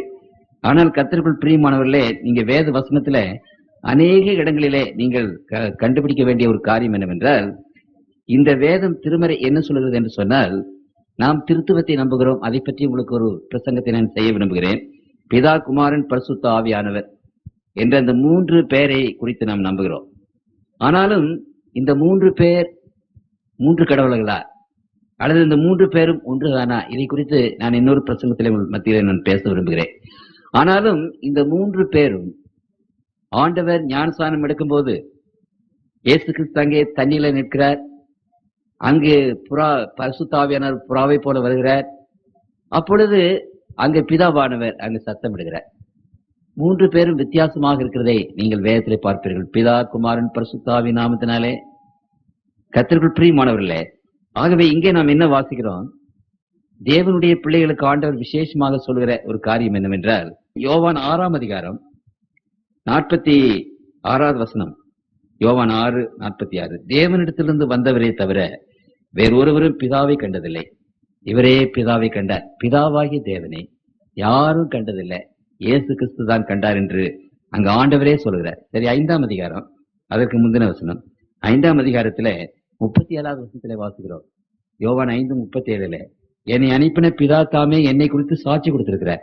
நீங்கள் ஒரு காலம் அவர் சத்தத்தை கேட்டதும் இல்லை, அவர் ரூபத்தை கண்டதும் இல்லை. ஆகவே பிதாவாகிய தேவனை யாருமே பார்த்தது கிடையாது. அப்படியானால் ஆதாமோடு ஏவாளோடு பேசினது யார்? இந்த அண்ட சராசரங்களை உண்டாக்கினது யார்? இப்படிப்பட்ட அந்த கேள்விக்கு விடை வேதத்தில் ஏராளமாக இருக்கின்றன. ஆதியிலே வார்த்தை இருந்தது. யோவான் 1ஆம் அதிகாரம் 1வது வசனம். அந்த வார்த்தை தேவனிடத்தில் இருந்தது, அந்த வார்த்தை தேவனாய் இருந்தது. அவர் ஆதியிலே தேவனோடு இருந்தார். சகலமும் அவர் மூலமாய் உண்டாயிற்று, உண்டானது ஒன்றும் அவராலே இல்லாமல் உண்டாகவில்லை. அந்த வார்த்தை. 14வது வசனத்தை வாசிங்கள். 14வது வசனம். அந்த வார்த்தை மாம்சமாகி கிருபையினாலும் சத்தியத்தினாலும் நிறைந்தவராய் நமக்குள்ளே வாசம் பண்ணினார். இயேசு கிறிஸ்துவை பற்றி சொல்லப்பட்டிருக்கிறது. அண்ட சராசரங்களை படைத்தவர் கர்த்தராகிய இயேசு கிறிஸ்து. இந்த உலகத்திலே அவர் வந்து படைத்தவர் அவர். ஆபிரகாமை கூப்பிட்டவர் அவர்தான். இஸ்ரவேல் ஜனங்களை நடத்தவர் அவர்தான். சீனாய் மலையிலே இறங்கினவர் அவர்தான். பிதாக்களோட பேசினவர் அவர்தான். மனுஷனாக பிறந்தவரும் அவர்தான். பரலோகத்துக்கு ஏறி போனவரும் அவர்தான். திரும்ப வரப்போகிறவரும் இயேசு கிறிஸ்துதான். நம்மை கூட்டிக் கொண்டு தேவனுடைய ராஜ்யத்துக்கு போகிறவரும் அவர்தான். அதனால திருமறை என்ன சொல்கிறது? மனு குலத்துக்கு, உங்களுக்கும் எனக்கும் வெளிப்படுத்தப்பட்ட ஒரே தெய்வம் இயேசு கிறிஸ்துவானவர், குமாரனாகிய தெய்வம். ஆகவேதான் திருமறை என்ன சொல்கிறது என்றால், நமக்கு ஒரே தெய்வம் உண்டு என்று சொல்கிறது. கர்த்தராகிய இயேசு கிறிஸ்துவை பற்றி ஒரே தெய்வம் என்று பேசுகிறது. அப்படியானால் இயேசு கிறிஸ்துவானவர் தான் வெளிப்படுத்தப்பட்ட தெய்வம். பரிசுத்த ஆவியானவர் பற்றி நமக்கு வெளிப்படுத்தப்படவில்லை. பிதாவை பற்றி நமக்கு வெளிப்படுத்தப்படவில்லை. பழைய ஏற்பாட்டிலே யெகோவா யெகோவா என்று சொல்கிறது. இயேசு கிறிஸ்து தான் யெகோவாவாக இருந்தார். அவர் பிறந்த போது இயேசு கிறிஸ்து பிரபாதத்துக்கு முன்னதாக அவர் தேவனாக இருந்த போது அவருடைய பெயர் யெகோவா. இதை நீங்கள் அறிந்து கொள்ள வேண்டும். ஆகவே இயேசு கிறிஸ்துவானவர் விசேஷ விதமாக அவர்தான் இந்த 10 கற்பனை கொடுத்தார் என்று, அதுவும் இந்த உலகத்தில் விசேஷமாக வந்து இந்த 10 கற்பனை கொடுத்தார். நீங்கள் அந்த கற்பனை கொடுத்ததை வாசித்து பாருங்கள். முதல்ல 40 நாள் மோசேயோடு கூட சீனாய் மலையில இருந்தார். ஒரு தடவை இந்த 10 கற்பனைகள் எழுதி கொடுத்தார். அப்பொழுது இஸ்ரவேல் ஜனங்கள் புன்கண் குட்டியை வைத்து தேவனுக்கு விரோதமான பாவத்தை செய்தார்கள். ஆண்டவர் அப்பொழுது மோசே இறங்கி வந்து அந்த கற்பனைகளை உடைத்து போட்டார். திரும்ப வேறு கற்பனைகளை எடுத்துக்கொண்டு வர சொன்னார் ஆண்டவர். பின்பும் மோசே 40 நாள் ஆண்டவரோடு கூட இருந்தார்.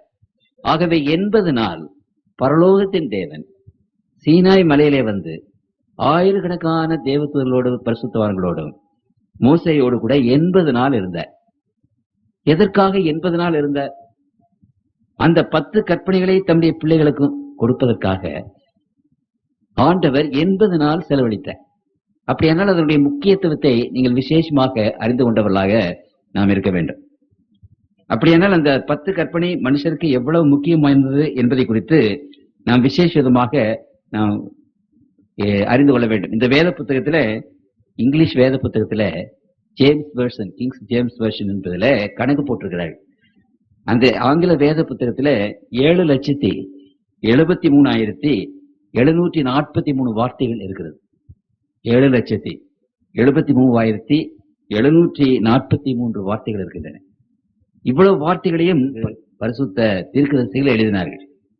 ஆனால் இந்த 7,73,743 வார்த்தைகளிலே அங்கு 297 வார்த்தைகள் மனுஷனாலே எழுதப்படவில்லை, தேவனுடைய கரத்தினாலேயே எழுதப்பட்டது.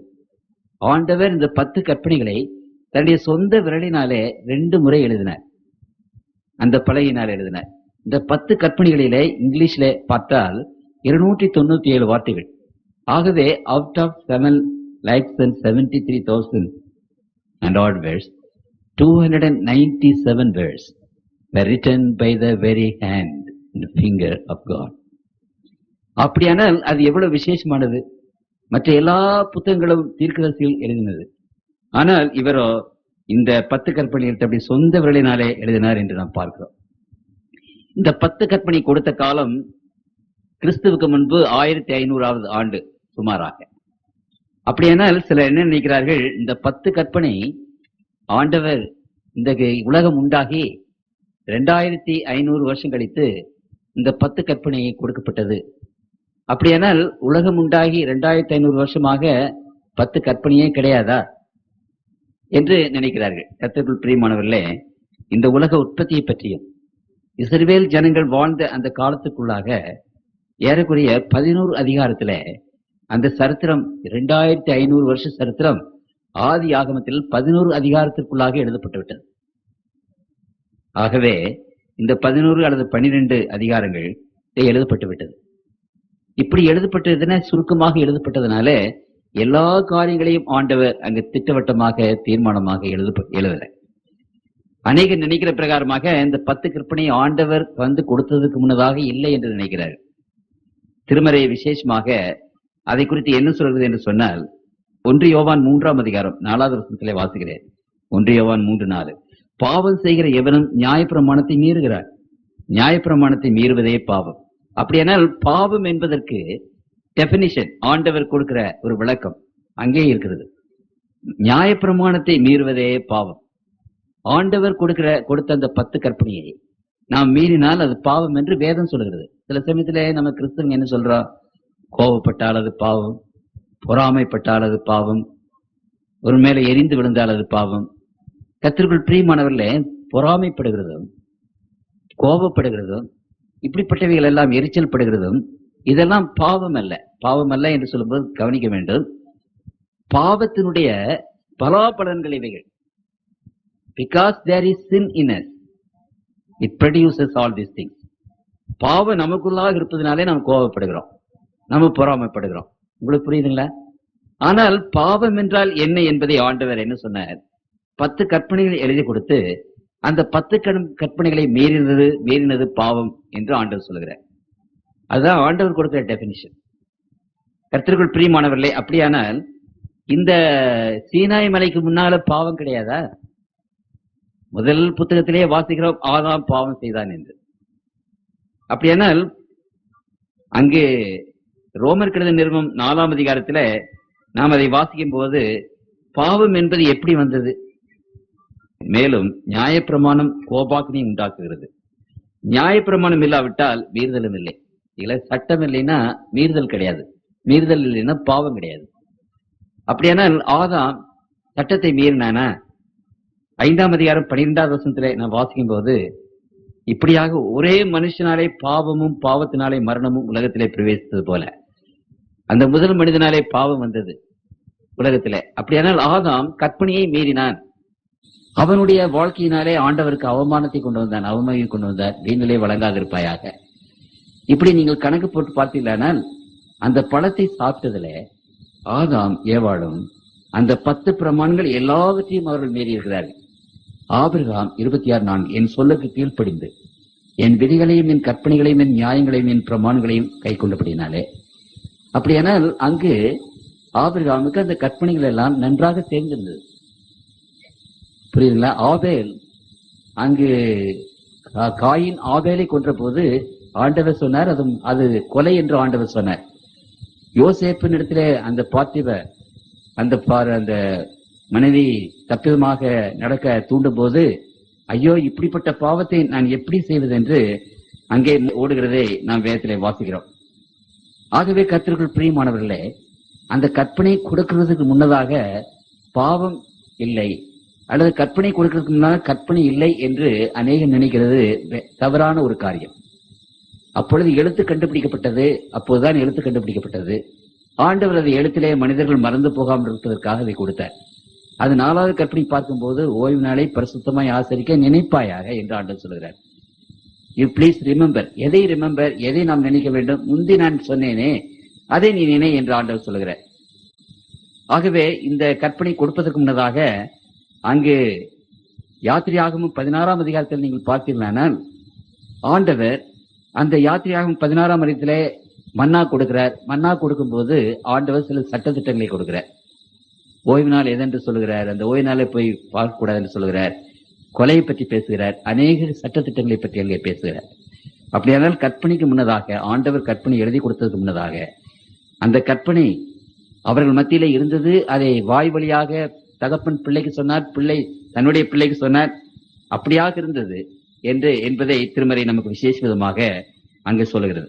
ஆகவே யாராவது இது எல்லாம் சொன்னால், கர்த்தருக்குள் பிரியமானவர்களே, இவைகளை நீங்கள் அறிந்து கொள்ள வேண்டும் என்பதற்குத்தான் நான் இப்பொழுது இவைகளை எல்லாம் சொல்லுகிறேன்.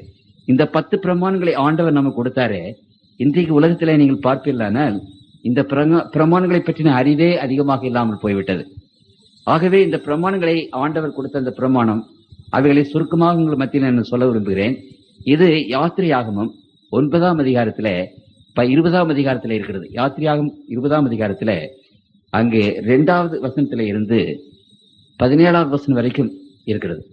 ஆதியாகமம் 20ஆம் அதிகாரம், அதை திருப்பிக் கொள்ளுங்கள். பழைய ஏற்பாட்டிலே 95வது பக்கம். முதல் கற்பனை என்னவென்றால் 3வது வசனம், என்னையன்றி உனக்கு வேறே தேவர்கள் உண்டாயிருக்க வேண்டாம். என்னையன்றி உனக்கு வேறே தேவர்கள் உண்டாயிருக்க வேண்டாம். நான் ஒருவரே தேவன், என்னையன்றி வேறே தேவன் உண்டாயிருக்க வேண்டாம்.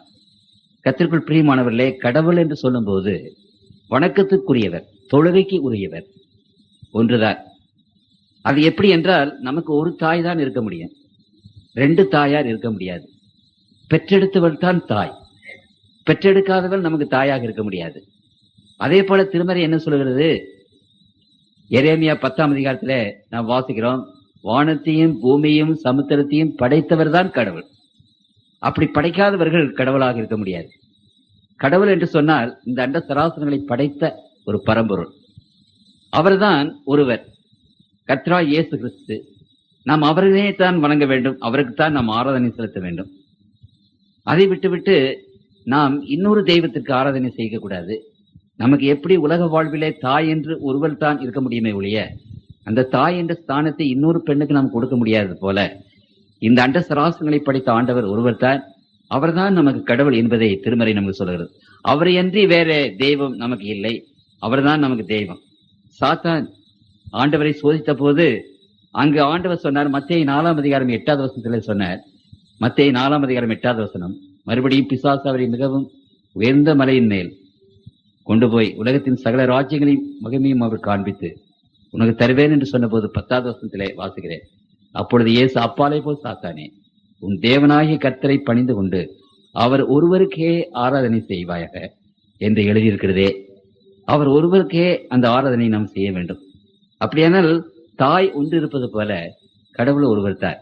கர்த்தருக்குள் பிரியமானவர்களே, ஒரு சித்தர் பாடினார், பையூரிலே இருந்து பொய்யூரிலே பிறந்து மெய்யூருக்கு போக வேதாந்த வீடறியே.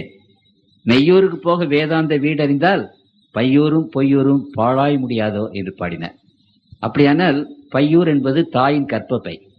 அங்கே குழந்தை உருவாகி 10 மாதம் கழித்து பொய்யூர் என்பது இந்த உலகம், இந்த உலகத்துக்கு வருகிறது. இந்த உலகத்துக்கு வருகிற அந்த குழந்தை பெரிதாகி அங்கு மெய்யூருக்கு போக, பரலோக வீட்டுக்கு போக எப்படி போக முடியும்? சொல்லும்போது பையூரிலே இருந்து இந்த பொய்யூருக்கு வருவதற்கு தாய் என்ற ஒரே வழிதான், வேற எந்த வழியும் கிடையாது. அதே போல இந்த பொய்யூரிலே இருந்து மெய்யூருக்கு போவதற்கு இறைவன் என்ற ஒரே வழிதான், ஒரே இறைவன் தான். தாய் ரத்தம் சிந்தி தன்னுடைய மகனை பெறுவது போல இறைவன் ரத்தம் சிந்தி தம்முடைய பிள்ளைகளை மீட்க வேண்டும்.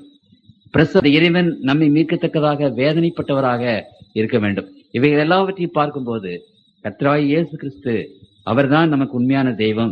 அவரையே பணிவாயாக. நம்முடைய வணக்கம் 2 எஜமான்களுக்கு கூலியும் செய்ய ஒருவராலும் கூடாது என்று சொல்லப்பட்டிருக்கிறது. அப்படியானால் 2 பேரை நம்ம வணங்க முடியாது, 2 பேருக்கு நம்ம ஆராதனை செய்ய முடியாது. நம்முடைய ஆராதனைக்கும் நம்முடைய வணக்கத்துக்கும் உரியவர் கடவுள் ஒருவர் தான். ஆகவே அவர் ஒருவருக்கே நீ ஆராதனை செய்வாயாக என்று திருமறை நமக்கு விசேஷமாக பேசுகிறது. ஆகவே கடவுள் ஒருவர் உண்டு, வேதம் ஒன்று, காரண தீட்சையும் சத்குருவும் ஒன்று, அடவுடனே அவரருளும் பதவி ஒன்று, அம்புவியில் மனுப்பிரவியானதொன்று என்று சித்தர்களில் பிரதான சித்தராகிய ஒருவர் பாடியிருக்கிறார், சிவவாக்கியர் என்பவர் பாடியிருக்கிறார். கர்த்தருக்குள் பிரியமானவர்களே, ஒருவர் தான் கடவுள். அந்த ஒருவர் யார் என்பதை தேவனுடைய பிள்ளைகள் அறிந்து அந்த ஒருவருக்கே நாம் ஆராதனை செய்ய வேண்டும் என்பதை குறித்து நீங்கள் அறிந்து கொள்ள வேண்டும். இரண்டாவதாக ஆண்டவர் என்ன சொல்கிறார் என்றால், இங்கே இந்த 10 கற்பனையில பெரிதான ஒரு கற்பனை, 4 வசனங்கள் கொண்ட கற்பனை 4வது கற்பனை. அதற்கு அடுத்தபடியாக இந்த 2வது கற்பனை 3 வசனங்களிலே இந்த 2வது கற்பனை ஆண்டவர் அங்கு சொல்லியிருக்கிறார். வேலை வானத்திலும் கீழே பூமியிலும் பூமியின் கீழ் தண்ணீரிலும் உனக்கு ஒப்பான ஒரு சொரூபத்தியாயிலும் யாதொரு விக்கிரத்தியாலும் நீ உண்டாக்க வேண்டாம். நீ அவைகளை நமஸ்கரிக்கவும் சேவிக்கவும் வேண்டாம். உன் தேவனாகிய கர்த்தராயிருக்கிற நான் எரிச்சலுள்ள தேவனாயிருந்து என்னை பகைக்கிறவர்களை குறித்து பிள்ளைகளுடைய அக்கிரமத்தை என்று அங்கே சொல்லுகிறார். இங்கு விக்கிரகாராதனை, நீ ஒரு சுரூபத்தை அங்கு உண்டாக்க வேண்டாம், அதை நீ உண்டாக்க வேண்டாம், அதை நீ பணிந்து கொள்ள வேண்டாம், நமஸ்கரிக்கவும் சேவிக்கவும் வேண்டாம். அப்படியானால் 3 காரியங்களை செய்ய வேண்டாம் என்று சொல்லுகிறார். ஒரு விக்கிரகத்தை உண்டு பண்ணுவதே பாவம், அதை நமஸ்கரிப்பதும் பாவம், அதுக்கு ஆராதனை செய்வதும் பாவம். 3 ஸ்டெப்ஸ். அப்படியானால் இன்றைக்கு இந்த விக்கிரக ஆராதனை பற்றி திருமறை 1000 இடங்களுக்கு மேலாக பேசுகிறது. அது தவறு என்று அது பேசுகிறது. ஏன் தவறு என்று அது பேசுகிறது என்பதை நாம் யோசித்து பார்ப்போனாலும் உங்களுக்கு தெரியும். தெய்வம் ஒருவர் இருக்கும்போது பிசாசானவன் தான் தன்னையும் வணங்க வேண்டும், தான் தெய்வமாக வேண்டும் என்று அவன் நினைத்தான். இப்பொழுது உலகத்தின் மக்களை என்னை வணங்க வேண்டும், எனக்கு தொழுகை செய்ய வேண்டும் என்று சொல்வதெல்லாம் யாருடைய வேலை? பிசாசுடைய வேலை என்று வேதம் சொல்கிறது. அப்படியானால் அந்த ஒரு தெய்வத்தை நாம் வணங்கவில்லை என்றால் நாம் யாரை வணங்குகிறோம்? நமக்கு சத்துருவாக இருக்கிற இன்னொரு சக்தியை நாம் வணங்குகிறோம். உங்களுக்கு புரியுதுங்களா? அது பாவம் இல்லையா? சரி, அது பாவம் என்பதை விட இன்னொன்று, ஒரு தாய் உண்டு, அந்த குழந்தை தன்னுடைய தாயை கண்டுபிடிக்குமானால் அந்த தாய் அந்த குழந்தைக்குரிய காரியங்கள் எல்லாவற்றையும் செய்வார். அதே போலவே உண்மையான தெய்வத்தை நாம் வணங்கும் போது அந்த தெய்வம் நமக்குரிய காரியங்கள் எல்லாவற்றையும் செய்கிறது, பாதுகாப்பளிக்கிறது, நம்மை பராமரிக்கிறது. உங்களுக்கு புரியுதுங்களா? இன்னொரு இடத்துல போயினால் அது மாற்றான் தாய் மாதிரி. அது நமக்கு என்ன செய்யும்? கர்த்தருக்குள் பிரியமானவர்களே, இந்த விக்கிரக ஆராதனை ஒரு பாவமாக வேதம் சொல்கிறது. காரணம் என்னவென்றால், it's a sin of substitution என்று ஆங்கிலத்தில் சொல்கிறோம். போலி. புரியுதுங்களா? அந்த போலியாக இருக்கிறது. அந்த போலியாக இருக்கிறது என்ன செய்யும்? நமக்கு அது உண்மையான அன்பை செலுத்த முடியுமா? நம்மை காப்பாற்ற முடியுமா? ஆகவே வானத்தையும் பூமியும் உண்டாக்காத தெய்வங்கள் அல்ல என்று திருமறை விசேஷமாக தம்முடைய பிள்ளைகள் முன்னாலே சொல்கிறது. ஆகவே கர்த்தருக்குள் பிரியமானவர்களே, இந்த விக்கிரக ஆராதனை நாம் அதை உருவத்தை செய்வதும், அதை நமஸ்கரிப்பதும், அதை நாம் வணங்குவதும், அதற்கு நாம் தொழுகை செய்வதும் அது சரியல்ல, அது பாவம் என்பதை திருமறை நமக்கு விசேஷமாக அங்கு சொல்லுகிறது. உபாகமம் 4ஆம் அதிகாரம் 12வது வசனத்தை வாசிக்கிறேன். உபாகமம் 4:12. ஆண்டவர் சீனாய் மலையிலே வந்த போது அதை குறித்து பேசுகிறார். அந்த அக்கினியின் நடுவில் இருந்து கர்த்தர் உங்களோடு கூட பேசினார். வார்த்தைகளின் சத்தத்தை நீங்கள் கேட்டீர்கள், அந்த சத்தத்தை நீங்கள் கேட்டீர்களே என்று ஒரு ரூபத்தையும் காணவில்லை. ஆண்டவர் தன்னுடைய ரூபத்தை யாருக்கும் காட்டல. புரியுதுங்களா? அது இதுவரைக்கும் கர்த்தருக்குள் பிரியமானவர்களே, மோசே கூட ரூபத்தை காட்ட வேண்டும் என்று சொன்ன போது பாவிகளாகிய மனுஷர் ஆண்டவருடைய முகத்தை பார்த்து உயிரோடு இருக்கக்கூடாது என்று சொல்லிவிட்டார். ஆகவே நீங்கள் ஒரு சத்தத்தை தான் கேட்டீர்கள், ஆகவே ரூபத்தை நீங்கள் காணவில்லை, ஆகவே எந்த விதமான ரூபத்தையும் நீங்கள் செய்யக்கூடாது என்று ஆண்டவர் சொல்லுகிறார். இன்றைக்கு மக்கள் என்ன சொல்கிறார்கள்? இந்த ரூபங்களை செய்வது கடவுளை நினைப்பதற்கு ஒரு வழியாக இருக்கிறது என்று சொல்லுகிறார்கள். அந்த ரூபத்தை பார்த்து கடவுளை நினைக்கிறோம். கர்த்தருக்குள் பிரியமானவர்களே, வானத்தை பார்த்து கடவுளை நினைக்க கூடாதா? இந்த அண்ட சராசரங்களை பார்த்து கடவுளை நினைக்க கூடாதா? சூரியன் வருவது யாராலே? சந்திரன் திரிவது எவராலே? யார் இதற்கெல்லாம் அதிகாரி? அதை நாம் அறிந்திட வேண்டாமா என்று கவிமணி விநாயகம் பிள்ளை அவர்கள் பாடினார்கள். அப்படியானால் மரம், செடி, கொடி, இந்த காரியங்கள், நீர்நிலைகள், நதிகள், இவர்கள் எல்லாவற்றையும் பார்க்கும்போது இவர்களை உண்டு பண்ணின ஒருவர் உண்டு என்று நாம் நினைக்க கூடாதா? அந்த சுரூபத்தை வச்சுதானே உண்டு பண்ணணும். ஆண்டவர் எவ்வளவு அழகானவர், அவர் எவ்வளவு அற்புதமானவர், செகஜோதி ஆனவர், அவரை நாம் பற்பல விதமான பொம்மைகள் அல்லது பலவிதமான காரியங்களை வைத்து வணங்கும் போது, அப்படிப்பட்ட உருவ வணக்கத்தை நாம் செய்யும் போது அது எப்படி என்று நாம் கவனிக்க வேண்டும். இன்றைக்கு 800 கோடி மகமதியர்கள், 1000 கோடி கிறிஸ்தவர்கள் எல்லோரும் விக்கிரகம் இல்லாதபடியே ஆண்டவரை தொழுது கொள்கிறார்களே. மனசீகத்திலே ஆண்டவரை தொழுது கொள்ள வேண்டும் என்பது, மனதிலேயே நாம் கடவுளை நினைக்கலாம், கடவுளை தொழுது கொள்ளலாம் என்பதை குறித்து திருமறை விசேஷ விதமாக நமக்கு அது சொல்லுகிறது. ஆகவே கர்த்தருக்குள் பிரியமானவர்களே, இந்த 2வது கற்பனையை ஆண்டவர் உடைய பாதத்திலே வைக்கிறார். மற்ற மார்க்கத்தை குறை சொல்கிறதாக அல்ல, அல்லது இதை செய்கிற மக்களுக்கு நம்ம குறை சொல்லுகிறதாக நீங்கள் நினைக்க வேண்டாம். தயவு செய்து வேத வசனத்தை வேத வசனமாக உங்களுக்கு நாங்கள் சொல்லுகிறோம். ஆண்டவருடைய வார்த்தை இது என்று சொல்லுகிறோம். அதுல எங்களுடைய அபிப்பிராயம் எதுவுமே கிடையாது. எங்களுடைய அபிப்பிராயத்தை நாங்கள் சொல்லுறதும் இல்லை. கர்த்தருக்குள் பிரியமானவர்களே, வேதத்தினுடைய அபிப்பிராயத்தை எடுத்து சொல்லத்தான் அங்கே வந்திருக்கிறேன் ஒழிய என்னுடைய சொந்த அபிப்பிராயத்தை எடுத்து நான் சொல்லுகிறது இல்லை. ஆகவே யாராவது இன்றைக்கு நான் இந்த மாதிரியான காரியங்கள் நான் சொல்வேன், ஆனால் அது வேதத்தினுடைய கருத்து, வேதம் சொல்லுகிற வசனங்கள். ஆகவே கர்த்தருக்குள் பிரியமானவர்களே, 3வது கற்பனையாக ஆண்டவர் என்ன சொன்னார் என்றால், தேவனாகிய கர்த்தருடைய நாமத்தை வீணிலே வழங்காதிருப்பாயாக. ஆண்டவருடைய நாமம் இங்கு திருமறையில் நீங்கள் வாசித்தீர்களானால், அந்த கேருபீன்கள் தேவனுடைய சன்னிதானத்துக்கு முன்பாக நின்று சேராபீன்கள், 6 ரெக்கைகள் அவர்களுக்கு, 2 ரெக்கைகளினாலே முகத்தை மூடி, 2 ரெக்கைகளினாலே உடம்பை மூடி, 2 ரெக்கைகளினாலே பறந்து மிகவும் ரெவரன்ஸாக, மிகவும் பயபக்தியாக கர்த்தர் பரிசுத்தர் பரிசுத்தர் பரிசுத்தர் என்று அங்கு வணங்குகிறார்கள். இறைவனுடைய சன்னதி நாம் பயபக்தியாக வணங்கக்கூடிய ஒரு சன்னதி. அந்த இறைவனுடைய சன்னதியில நாம் போய் சத்தம் போடலாமா? கர்த்தருக்குள் பிரியமானவர்களே, எவ்வளவு பயபக்தியாக இருக்க வேண்டும். உதாரணமாக பெரியோர்களை பார்க்க போகிறோம், பெரிய சீஃப் மினிஸ்டர் மற்றவங்களை எல்லாம் கலெக்டர் எல்லாம் பார்க்க போகும்போது, யாராவது கலெக்டர் இடத்துல இப்படிப்பட்ட அதிகாரத்துல சத்தம் போட்டு பேசுவாங்களா? இன்றைக்கு நம்ம ஜெபம் பண்ணும்போது ஆண்டவரை நோக்கி ஆண்டவரேன்னு ஒரே சத்தம் அது இதுவும் போட்டா கர்த்தருக்குள் பிரியமானவர்களே, சரிதானே என்று நீங்கள் யோசித்து பார்க்க வேண்டும். இறைவனுடைய சன்னிதானத்தில் நிற்கிறோம், பயந்து நடுங்கி. கர்த்தருக்குள் பிரியமானவர்களே, எவ்வளவு நாம் மரியாதையோடு ஆண்டவருடைய சன்னிதானத்தில் நின்று பேச வேண்டாமா? ஆண்டவருக்கு அவமானமா கொடுக்கிறது. அவருடைய நாமத்தை நம்ம சொல்லலாமா? சரி, எப்சி என்ற ஒரு பெண் பீட்டர் என்ற ஒரு பெண்ணை திருமணம் செய்து கொள்கிறார் கணவன். சரி, அப்ப எப்சி என்ற பெண் மனைவி. காலையில இருந்து சொன்னேன் mister Peter mister Peter mister Peter ஒரு 10 தடவை பீட்டர் பீட்டர்னு சொன்னா அந்த கணவன் என்ன நினைப்பான் அந்த எப்சி பற்றி? புருஷனுக்கு கொடுக்குற மரியாதையாது?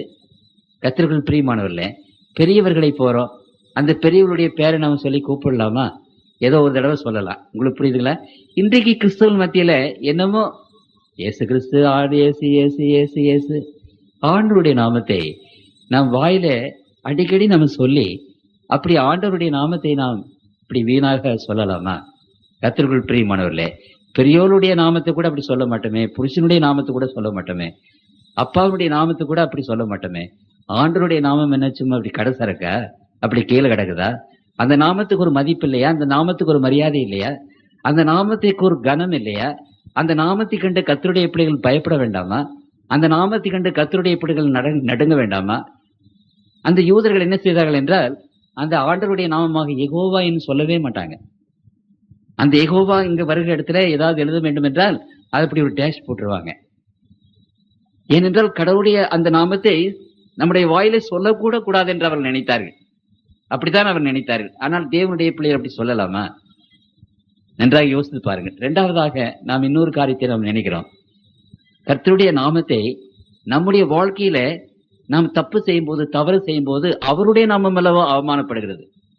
இவர்கள் வேதக்காரரா, இவங்க கிறிஸ்தவங்களா என்ன? மற்றவர்கள் இயேசு கிறிஸ்துவைத்தானே ஏசுகிறார்கள், ஆண்டவருடைய நாமத்தை தானே குற்றப்படுத்துகிறார்கள். அப்ப நம்முடைய வாழ்க்கையிலையும் அவருடைய நாமத்தை நாம் வீணாக்கலாமா? ஆகவே இந்த விக்கிரக ஆராதனை பற்றி 3 வசனங்கள் அங்கே பேசுகிறது கர்த்தருக்குள் பிரியமானவர்களே. அதை செய்தவர்களுக்கு தண்டனையும் பேசுகிறது. அதை செய்யாத பிள்ளைகளுக்கு 1000 தலைமுறை மட்டும் இரக்கம் செய்கிறேன் என்று ஆண்டவர் சொல்கிறார். அந்த விக்கிரகத்தை வணங்காத பிள்ளைகளுக்கு 1000 தலைமுறைக்கும் இரக்கம் செய்கிறார். அதை வணங்குகிற பிள்ளைகள் ஆண்டவருடைய கோபம் 4 தலைமுறை வரைக்கும் என்று அங்கே பேசுகிறது. 4வது கற்பனையில நாம் என்ன வாசிக்கிறோம் என்றால், ஓய்வு நாளை பரிசுத்தமாய் ஆசரிக்க நினைப்பாயாக, 6 நாளும் நீ வேலை செய்து உன் கிரியைகள் எல்லாம் நடப்பிப்பாயாக, 7ஆம் நாளும் உன் தேவனாகிய கர்த்தருடைய ஓய்வு நாள், அதுல நீயானாலும் உன் குமாரனானாலும் குமார்த்தியானாலும் உன் வேலைக்காரனானாலும் உன் வேலைக்காரியானாலும் உன் மிருக ஜீவனானாலும் உன் வாசல்கள் இருக்கிற அந்நியனானாலும் யாதொரு வேலையும் செய்ய வேண்டாம். ஏன் செய்யக்கூடாது? ஏனென்றால் கர்த்தர் 6 நாட்களுக்குள்ளே வானத்தையும் பூமியும் சமுத்திரத்தையும் அவைகளில் உள்ள எல்லாவற்றையும் உண்டாக்கி 7ஆம் நாளிலே ஓய்ந்திருந்தார். ஆகையால் கர்த்தர் ஓய்வு நாளை ஆசீர்வதித்து அதை பரிசுத்தமாக்கினார். 4 வசனங்கள். இந்த 10 கற்பனையிலேயே பெரிய கற்பனை இந்த 4வது கற்பனை. பெரிய கற்பனை என்பது மட்டுமல்ல, அடுத்தபடியாக நீங்கள் பார்க்க வேண்டும் என்றால் வேற எந்த கற்பனையிலையும் நினைப்பாயாக என்ற வார்த்தை இல்லை. கொலை செய்யாதிருக்க நினைப்பாயாக என்று இல்லை. கர்த்தருக்குள் பிரியமானவர்களே, இந்த 4வது கற்பனையில் ஆண்டவர் தம்முடைய பிள்ளைகளை நினைத்துக்கொள், மறந்து விடாதே என்று சொல்கிறார். இது 2வது விசேஷமான ஒரு காரியம். 3வது விசேஷமான காரியம் அந்த 4வது கற்பனையில் என்னவென்றால், மற்ற இடங்களிலே கொலை செய்யாதே ஏன் என்று சொல்லல, விபச்சாரம் பண்ணாதே ஏன் என்று அதுக்கு விளக்கம் கொடுக்கல, பொய் சாட்சி சொல்லாதே ஏன் என்று சொல்லல, விக்கிரகாராதனை செய்யாதே ஏன் என்று சொல்லல.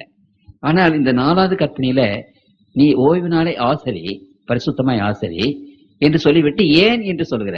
Y you should keep the Sabbath day. ஏன் என்றால் 11வது வசனம், கர்த்தர் 6 நாட்களுக்குள்ளே வானத்தையும் பூமியையும் சமுத்திரத்தையும் அவைகளில் உள்ள எல்லாவற்றையும் உண்டாக்கினார். அதை நினைத்து நீ பரிசுத்த ஓய்வு நாளை ஆசரி.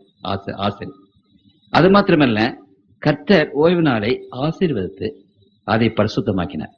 அப்படியானால் 2 காரியங்களுக்காக அதை நினை என்று சொல்கிறார். ஒன்று, அண்ட சராசரங்களை படைத்த ஆண்டவர் என்று நினை.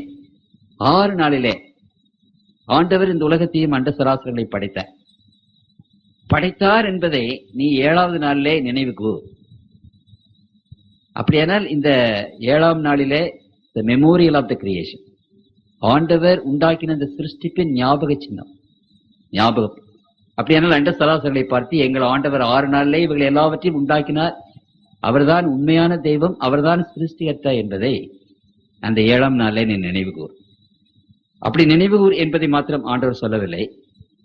அந்த 7ஆம் நாளை நினைவு கூர்ந்ததற்காக ஆண்டவர் என்ன செய்தார்? அந்த நாளையிலே ஓய்ந்திருந்து அந்த நாளை ஆசீர்வதித்து அந்த நாளை பரிசுத்தப்படுத்தி இந்த ஓய்வு நாளை பரிசுத்தமாய் ஆசிரி என்று நினைப்பாயாக என்று ஆண்டவர் சொன்னார். இந்த திருமறையில நீங்கள் விசேஷ விதமாக இந்த பரிசுத்த நாளை நீங்கள் கவனிக்கும் போது, வாசிக்கும் போது, கர்த்தருக்குள் பிரியமானவர்களே, இந்த பரிசுத்த நாளை ஆசிரிக்கிற பிள்ளைகளுக்கு ஏராளமான ஆசீர்வாதங்களை ஆண்டவர் கொடுத்திருக்கிறார். இந்த 10 கற்பனைகளிலே வேதத்தில் இந்த 10 கற்பனை ஆசிரிக்கிற பிள்ளைகளுக்கு ஆசீர்வாதம் உண்டு என்று வேதம் அங்கே பேசுகிறது. ஆனாலும் எந்த கற்பனைக்கும் இல்லாத ஒரு சிறப்பான ஒரு விசேஷமான ஆசீர்வாதத்தை ஆண்டவர் இந்த கற்பனை ஆசிரிக்கிற பிள்ளைகளுக்கு ஏசாயா 56ஆம் அதிகாரத்திலே அவர் சொல்லுகிறார். ஏசாயா 56வது அதிகாரத்திலே அங்கு சொல்லுகிறார் 4வது வசனம், என் ஓய்வு நாட்களை ஆசரித்து எனக்கு இஷ்டமானவைகளை தெரிந்து கொண்டு என் உடன்படிக்கை பற்றி கொண்டிருக்கிற அன்னர்களை குறித்து கர்த்தர் சொல்கிறார். நான் அவர்களுக்கு என் ஆலயத்திலும் என் மதில்களுக்குள்ளும் குமாரருக்கும் குமார்த்திகளுக்கும் உரிய இடத்தையும் கீர்த்தியை பார்க்கலாம் உத்தமமான இடத்தையும் கீர்த்தியும் கொடுப்பேன் என்று அழியாத நித்திய நாமத்தை அவர்களுக்கு அருள்வேன் என்று அங்கே எழுதியிருக்கிறார். அப்புறம் 7வது வசனம், நான் என் பரிசுத்த பர்வதத்துக்கு கொண்டு வந்து என் ஜெப வீட்டிலே அவர்களை மகிழ பண்ணுவேன். அவருடைய சர்வாங்க தகனங்களும் அவருடைய பலிகளும் என் பலிபீடத்தின் அங்கீகரிக்கப்பட்டிருக்கும். என்னுடைய வீடு சகல ஜனங்களுக்கு, அதை வாசித்து பாருங்க. அவ்வளவு நான் பர்வதத்திலே கொண்டு வருவேன். என்னுடைய ஜெப வீட்டிலே அவங்களை வைப்பேன். என்னுடைய ஜெப வீட்டிலே அவங்களை தூண்களாக நிறுத்துவேன். அவர்களை நான் மகிழ பண்ணுவேன். என்னுடைய குமாரர்களுக்கும் குமார்த்திகளுக்கும் உரிய இடத்தை பார்க்கலும் சிறப்பான இடத்தை அவர்கள் கொடுப்பேன். 58ஆம் அதிகாரத்தில் நான் 2-3 வசனங்களை மாத்திரம் வாசிக்க விரும்புகிறேன். 13வது வசனம், என் பரிசுத்த நாளாகிய ஓய்வு நாளிலே உனக்கு இஷ்டமானதை செய்யாதபடி உன் காலை விலக்கி உன் வழிகளின்படி நடவாமலும் உனக்கு இஷ்டமானதை செய்யாமலும் உன் சொந்த பேச்சை பேசாமலும் இருந்து ஓய்வு நாளை மனமகிழ்ச்சி நாள் என்றும் கர்த்தருடைய பரிசுத்த நாளை மகிமையுள்ள நாள் என்றும் சொல்லி அதை மகிமையாக எண்ணுவாயானால் அப்பொழுது கர்த்தரில் மனமகிழ்ச்சியாயிருப்பாய். பூமியின் உயர்ந்த இடங்களில் உன்னை ஏறியிருக்கும்படி பண்ணி உன் தகப்பனாகிய யாக்கோப்புடைய சுதந்திரத்தால் உன்னை போஷிப்பேன் கர்த்தருடைய வாய் இதை சொல்லிட்டு ஏராளமான ஆசீர்வாதங்களுக்குரிய ஒரு கற்பனை அது. 5வது கற்பனையை நாம் பார்க்கும்போது ஆண்டவர் அங்கு சொல்லுகிறார். 12வது வசனத்திலே நான் வாசிக்கிறேன். உன் தேவனாகிய கர்த்தர் உனக்கு கொடுக்கிற தேசத்திலே நாட்கள் நீடித்திருப்பதற்கு உன் தகப்பனையும் உன் தாயையும் கனம் பண்ணுவாயாக. தகப்பனையும் தாயையும் கனம் பண்ணுவாயாக. அதற்கு ஆண்டவர் ஒரு விசேஷமான ஆசீர்வாதத்தை கொடுக்கிறார். உன் ஆயுசு நாட்கள் நீடித்திருப்பதற்கு. இன்றைக்கு உலகத்தில் ஆயுசு நாட்கள் குறைந்து கொண்டே வருகிறது. அதற்கு முக்கியமான ஒரு காரியம் என்னவென்றால், அநேகரது சுகாதாரம் இல்லை, ஆகாரம் இல்லை, நோய், அப்படி இப்படி என்று என்னென்னமோ நம்ம சொல்லுகிறோம். ஒருவேளை நம்ம சொல்வது சரியாக இருக்கலாம்.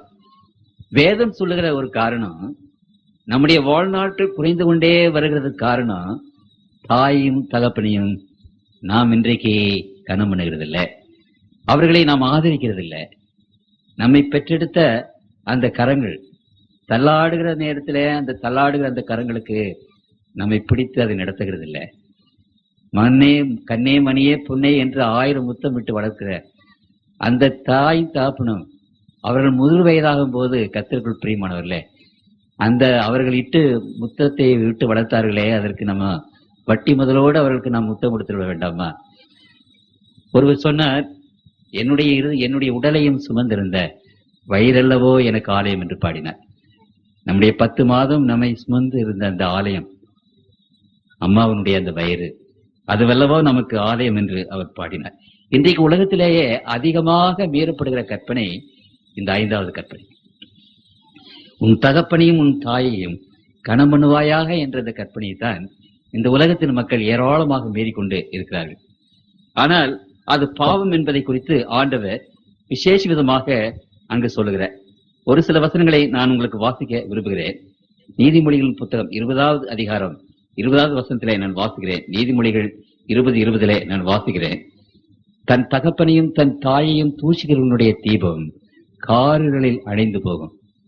நம்முடைய தீபங்கள், நம்முடைய பிள்ளைகளுடைய தீபங்கள் என்றைக்கும் பிரகாசமாக எரிய வேண்டாமா? அணைந்து போகும் என்று ஆண்டவர் அங்கே சொல்கிறார். தாய் தப்புமாரை அங்கு கனம் பண்ணாதவனுடைய தீபம் அங்கு அணைந்து போகும். கர்த்தருக்குள் பிரியமானவர்களை, இன்னொரு வசனத்தை வாசிக்கிறேன். வேதம் அங்கு பெரிய சாபத்தோடு இந்த காரியத்தை குறித்து பேசுகிறது. நீதிமொழிகள் 30வது வசனம் 30ஆம் அதிகாரம் 17வது வசனத்திலே வாசிக்கிறேன்.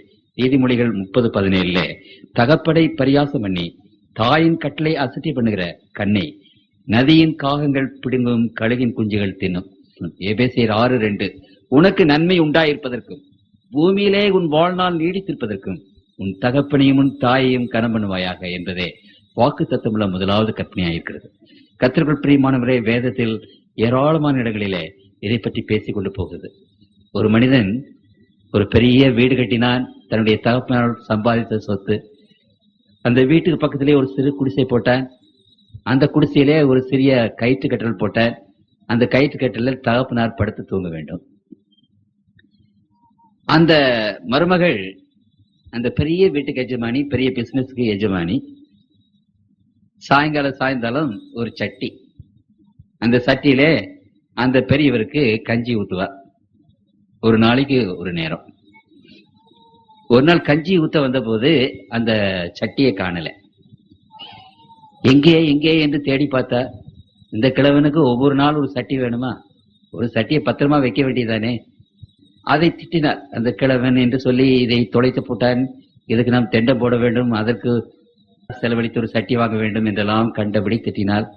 அந்த சட்டியை தேடி தேடி பார்த்தா காணல. அவனுக்கு ஒரு மகன், சிறுவன், 10 வயது சிறுவன். அவன் ஓடி வந்தார்.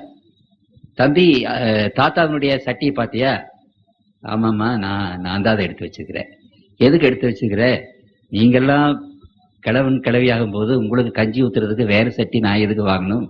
இந்த சட்டியை தான் நான் என்ன செய்யறேன், பத்திரப்படுத்தி வச்சிருக்கேன். கர்த்தருக்குள் பிரியமானவர்களே, மருமக்கமார்கள் எப்படி உங்க மாமியார்களை நடத்துகிறீர்களோ அப்படிதான் உங்க மருமக்கமார்களும் உங்களை நடத்துவாங்க. நீங்க கவனிச்சுங்க. மருமகன்கள் எப்படி நம்முடைய பெற்றோர்களை நாம் நடத்துறோமோ அப்படிதான் நம்ம பிள்ளைகளும் நம்ம நடத்தும். உங்க பெற்றோர்களை நீங்கள் விசேஷமாக ஆசீர்வாதத்தோடு நடத்துங்கள், கடத்தோடு நடத்துங்கள். உங்கள் பிள்ளைகளையும் உங்கள் ஆசீர்வாதத்தோட கடத்தோடு நடத்துவாங்க. உங்க பெற்றோர்களுக்கு நீங்கள் கொடுக்க வேண்டிய மரியாதை கொடுக்கல, உங்க பிள்ளைகளும் அந்த மரியாதை கொடுக்க மாட்டாங்க. அதை நீங்க நன்றாக நினைத்துக் கொள்ளுங்கள். கர்த்தருக்குள் பிரியமானவர்களே, இந்த கற்பனை தாயும் தகப்பனையும் ஆண்டவர் எதற்காக கொடுத்தார் தெரியுமா? தாய்க்கு மரியாதை கொடுக்கிறவன் தான் கடவுளுக்கு மரியாதை கொடுக்க முடியும்.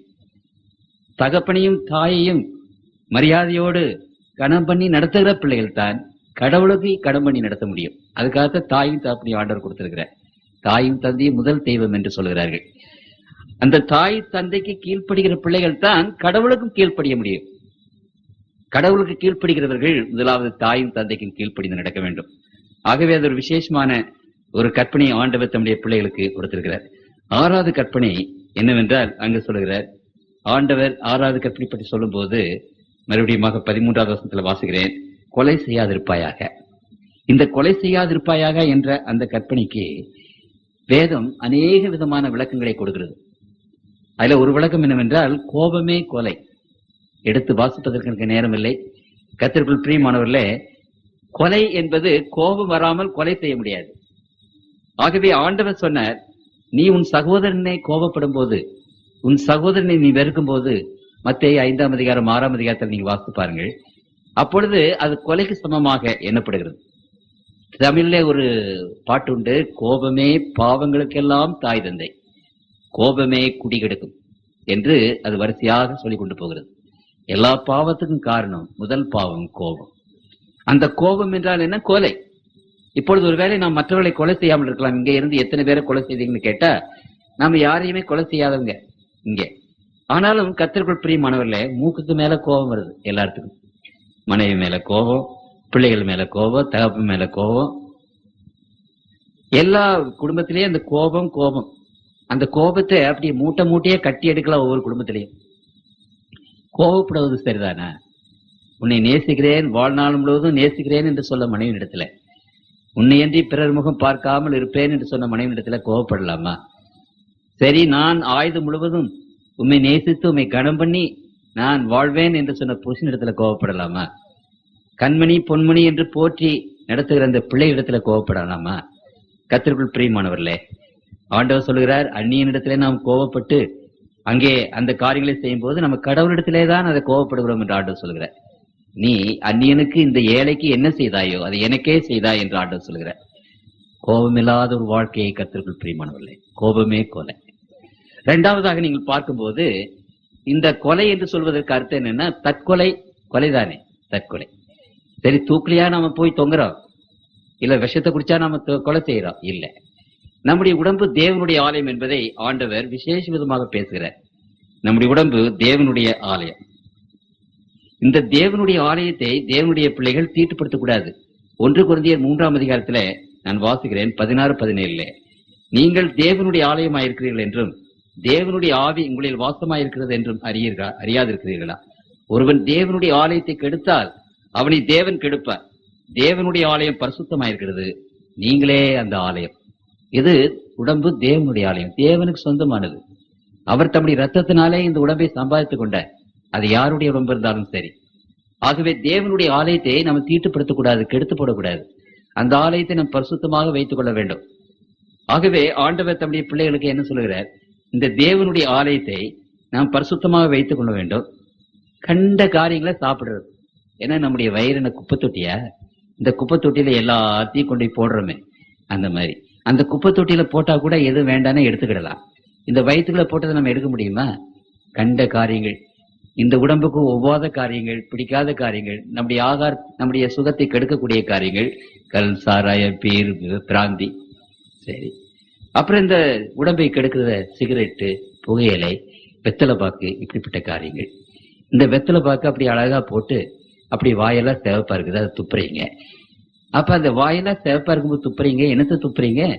அந்த வெத்தலை பாக்கு துப்பும் போது, எச்சில் துப்பும் போது ரத்தமா இருக்குது, ரத்த கலர்ல இருக்குது. அது என்ன தெரியுமா? அது ரத்தம் தான். உங்களுக்கு விளங்குதுல? நம்முடைய வாயிலே ஊறுகிற அந்த எச்சில், அந்த எச்சில் தான் ஜீரணத்துக்கு உதவுது. அந்த எச்சில் தான் பலவிதமான கெமிக்கல்ஸ் இருக்குது. அதை நீங்க கீழே துப்பிட்டா அந்த ஜீரணத்துக்குள்ள காரியங்கள் மற்றதையெல்லாம் நீங்க துப்பிடுறீங்க. ரத்தம் தான் அது. அதுதான் எச்சில் தான் ரத்தமா மாறுது. கர்த்தருக்குள் பிரியமானவர்கள, அந்த வெத்தலை வாக்க போட்டுட்டு சுண்ணாம்பு அதில் போட்டு நிறைய அப்படியே வாயில் வச்சுக்கிறது. இந்த சுண்ணாம்பு உள்ள போட்டா என்ன ஆகுன்னு தெரியாதா? உங்களுக்கு தெரியலன்னு சொன்னா இன்னைக்கு சாயந்தரம் போய் சுண்ணாம்பு சட்டியில கையை வைங்க. கொஞ்ச நேரம் ஒரு 5 நிமிஷம் அந்த சுண்ணாம்பு சட்டிகளை கை வச்சுட்டு இருங்க. அது வெந்து போயிடும். சரி, உள்ள போற அந்த சுண்ணாம்பு வேகாதா? நம்முடைய உடம்பை வேக வைக்காதா? அந்த குடல் இருக்கிற ஜவ் பூரா வெந்து கடைசியில நம்முடைய ஆகாரங்கள் சரியா போகாம மலச்சிக்கலும் பலவிதமான நோய்கள் வருகின்றன. அப்படியானால் கர்த்தருக்குள் பிரியமானவர்களே, இந்த உடம்பு தேவனுடைய ஆலயம். இந்த உடம்பை கெடுத்து போடுகிற ஆகாரங்களை நாம் உபயோகிக்கும் போது நாம் என்ன செய்கிறோம் என்றால், நம்முடைய உடம்பை நாம் கெடுத்து போடுகிறோம், ஆண்டவருடைய ஆலயத்தை கெடுத்து போடுகிறோம். தற்கொலை. உங்களுக்கு புரியுதுங்களா? இன்றைக்கு ஒன்று சொல்ல விரும்புகிறேன், ஒருவேளை உங்களுக்கு அது தெரியாது. நீங்க செய்வது தப்பிதம் என்று நான் சொல்லலை, ஒருவேளை தெரியாம நம்ம செய்யறோம். நீங்க விஞ்ஞானத்துல பார்த்தீங்களானால் காஃபி குடிக்கிறீங்க, காஃபி குடிக்காம இருக்க முடியாது. சரி, குடிங்களா? இந்த காஃபி குடிக்கும் போது கஃபீன் என்ற ஒரு விஷயம் இருக்கிறது. அதை பற்றி இன்னொரு நாளைக்கு நான் சொல்றேன். அதை நாம் சாப்பிடும்போது அது உடம்புக்கு பல விதமான கேடுகளை கொண்டு வருகிறது. டீ சாப்பிடும்போது டஃபீன் என்ற ஒரு விஷயம் இருக்கிறது, உடம்புக்கு பல விதமான கேடுகளை கொண்டு வருகிறது. அப்படியானால் அது என்ன தெரியுங்களா? சிகரெட் குடிக்கிறோம், கொல்லாம கொள்ளுது. இதெல்லாம் என்ன தெரியுங்களா? உடனே சாகடிக்கிறது இல்லை, கொஞ்சம் கொஞ்சமா நம்ம சாகடிக்குது. நம்முடைய ஆயுசு நாட்கள் 100 வருஷம் நாம் வாழ முடியும்னா அதை 70 வருஷம் ஆக்கிடுது. இப்படிப்பட்ட காரியங்கள். அப்படியானால் தற்கொலை, பல ஆகாரங்களை சாப்பிட்டு பல விதமான கெட்ட பழக்கங்களை கொண்டு வந்து நம்முடைய உடம்பை நம்முடைய ஆயுள் நாளை கட் பண்ணி கொண்டே வர்றோம். அதுவும் கொல்லலாம். ஆகவே கொலை செய்யாதிருப்பாயாக என்பதுல இதெல்லாம் நமக்கு என்ன செய்கிறது என்றால் அங்க வருகிறது.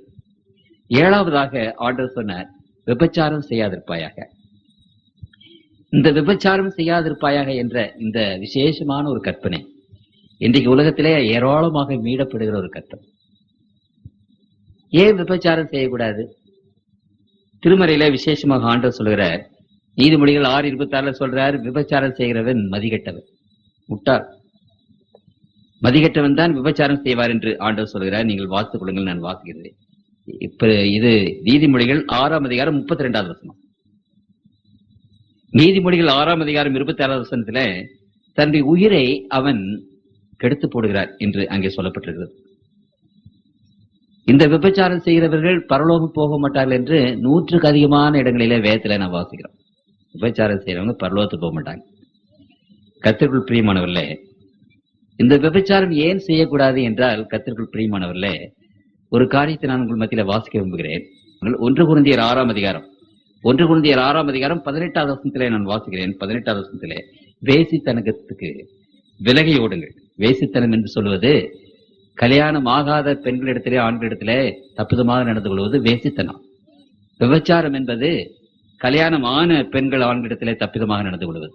ஆகவே வேசித்தனம் விபச்சாரம் என்பது ஒன்றுதான். வேசித்தனத்துக்கு விலகி ஓடுங்கள்.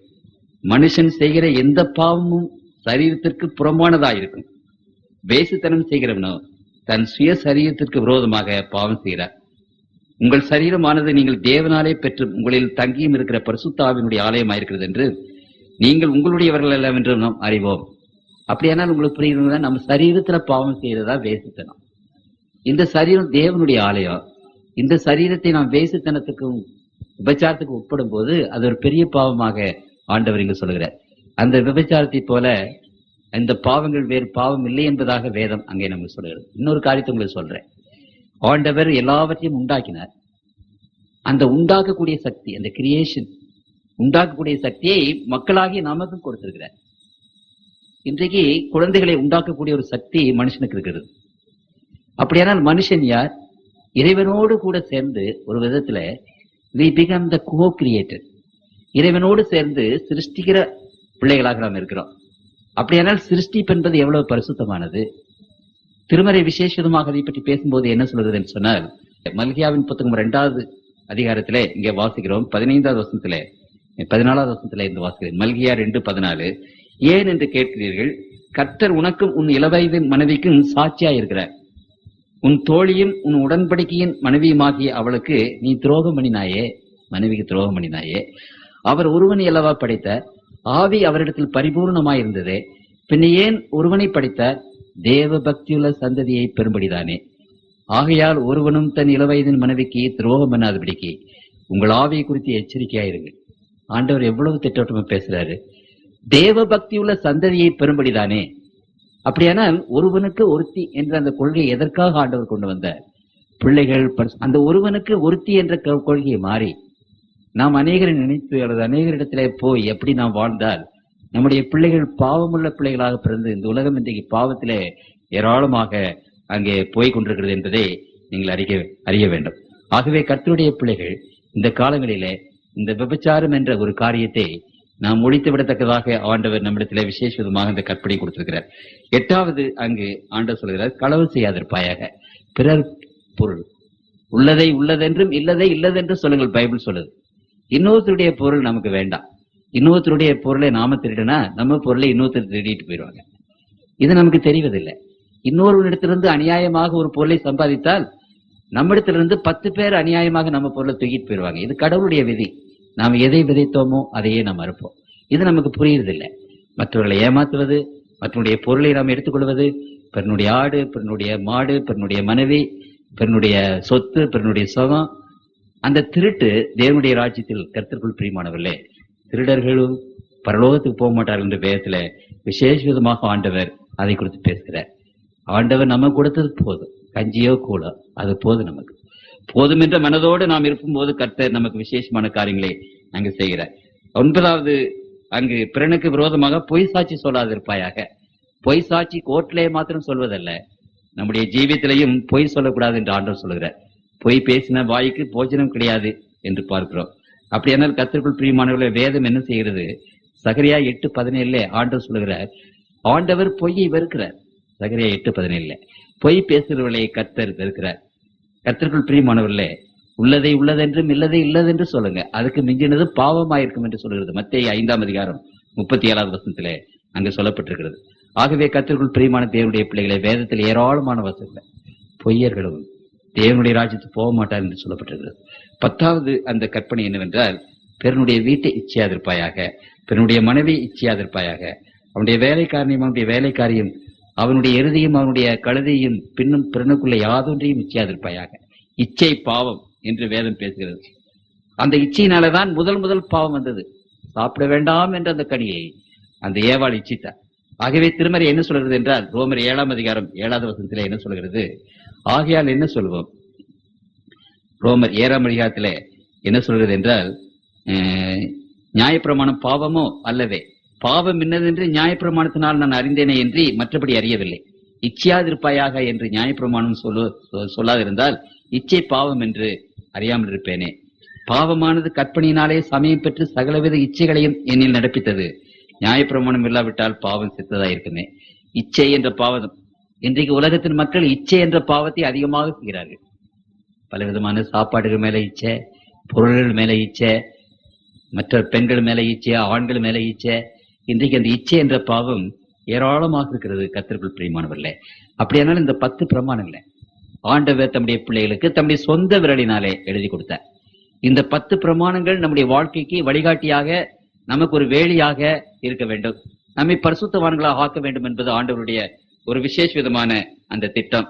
கர்த்தருக்குள் பிரியமான தேவனுடைய பிள்ளைகளே, இந்த 10 பிரமாணங்களை பார்க்கும்போது இது எப்படி கைக்கொள்வது என்று நமக்கு ஒரு விசேஷமாக கைக்கொள்வது என்று நமக்கு பயமாக இருக்கிறது. ஆண்டவர் 2 காரியங்களை விசேஷ விதமாக சொன்னார். அது என்னவென்றால், யோவான் 14:15 வாசுகிறேன். யோவான் 14:15 வாசுகிறேன். நீங்கள் என்னிடத்தில் அன்பாய் இருந்தால் என் கற்பனைகளை கை கொள்ளுங்கள். அன்பாக இருக்கிறவர்கள் தேவனுடைய கற்பனை கை கொள்வார்கள். நாம் நம்முடைய மனைவி நேசிக்கும் போது அந்த மனைவி சொல்கிறதை நாம் கேட்போம். நாம் நம்முடைய பிள்ளைகளை நேசிக்கும் போது அப்படித்தான். நேசம், பாசம் நம்மை கீழ்ப்படிய வைக்கிறது.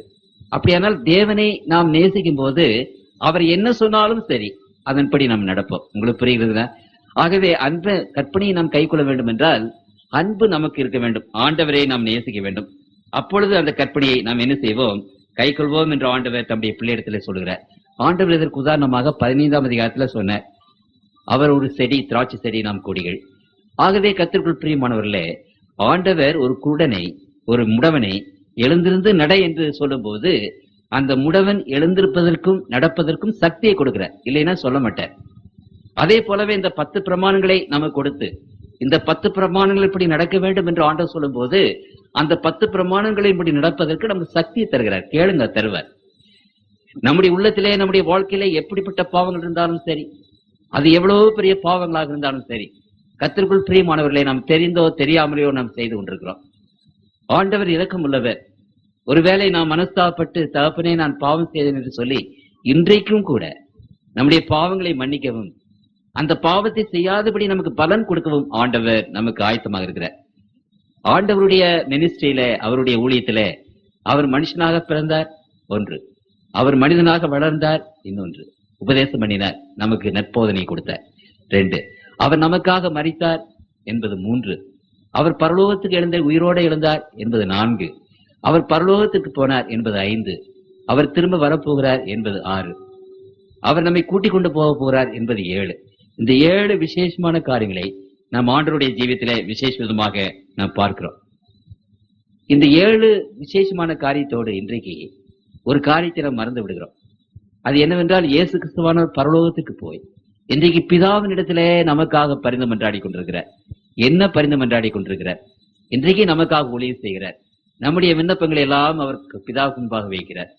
கர்த்தருக்குள் பிரியமானவர்களே, இன்றைக்கு நாம் ஆண்டவரிடத்திலே கேட்கிறது எதுவோ அதை பிதாவினிடத்திலே நமக்காக கேட்டு பெற்றுக்கொண்டு நமக்கு கொடுக்கிறார். அப்படியானால் நாம் கேட்க வேண்டிய ஒரு காரியம், இந்த 10 பிரமாணங்களை கைக்கொள்வதற்கு பலன் வேண்டும் ஆண்டவரே. இதை கைக்கொள்வதற்கு என்னால ஒன்றும் முடியாது, நமக்கு சக்தி இல்லை, எந்த மனிதனும் இதை கைக்கொள்ள முடியாது. ஆனால் உம்முடைய சக்தி எனக்கு தர வேண்டும் என்று சொல்லி காட்டு மிராண்டிகளாக மனிதனை பிடித்து தின்னுகிற அந்த மனிதர்கள் கூட இன்றைக்கு நல்ல மனிதர்களாக ஆக முடியும் என்று சொன்னால் அதே வல்லமையை கர்த்தர் தம்முடைய பிள்ளைகளுக்கு கொடுப்பார். அவருடைய பலத்தினாலே எல்லாவற்றையும் செய்வதற்கு நமக்கு பலன் உண்டு என்று அங்கே பிலிப்பியர் 4ஆம் அதிகாரத்திலே ஆண்டவர் விசேஷமாக தம்முடைய பிள்ளைகளிடத்திலே சொல்கிறார். எல்லாவற்றையும் செய்வதற்கு நமக்கு பலனை ஆண்டவர் தம்முடைய பிள்ளைகளுக்கு அவர் கொடுக்கிறார் என்று வேதம் நமக்கு சொல்கிறது. பிலிப்பியர் 4:13 வாசிக்கிறேன். பிலிப்பியர் 4:13, என்னை பலப்படுத்துகிற கிறிஸ்துவினாலே எல்லாவற்றையும் செய்ய எனக்கு பலன் உண்டு. கர்த்தருக்குள் பிரியமான தேவனுடைய பிள்ளைகளே, ஆகவே நாம் சாக்கு போக்கு சொல்ல இடம் இல்லை. நமக்கு கோபம் அதிகமாக இருந்தாலும், நாம் எவ்வளவு விதமான பாவங்களை செய்தாலும், எவ்வளவு பெரிய பாவிகளாக இருந்தாலும் ஆண்டவருடைய கிருபை நம்மை தாங்கும். நம்முடைய பாவங்களை மன்னிக்கவும், நம்முடைய பாவங்களை நினையாமல் இருக்கவும், நம்முடைய பாவங்களை கிறுக்கி போடவும் ஆண்டவர் உங்களையும் என்னையும் நேசிக்கிறவராக இருக்கிறார். அதனாலதான் அவர் கல்வாரி சிலுவையில நமக்காக தொங்கினார். கர்த்தருக்குள் பிரியமானவரே,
பொய்யுலகை நம்பிய மனம் போல நான் நடந்தேனையா, நறுமுள்ள இதயத்தை பாரத்தோடு சுமந்தினையா. மெய்யுலகத்தை காணவே வழி தேடி அலைந்தேனையா, நொறுங்குண்ட மனதோடு அவர் பாதம் வந்து வீழ்ந்தேன். என் மீட்பரின் இரத்தத்தினால் நான் கழுவப்பட்டேனே, நான் சீரைப்பட்ட நாட்கள் எல்லாம் கடந்தோடி போனதே. நான் நேசிக்கும் என் தேவா, சித்தத்தால் என் ஆண்டவா, உம் தூதரை அனுப்பி என்றும் காத்திடும் என் தேவா.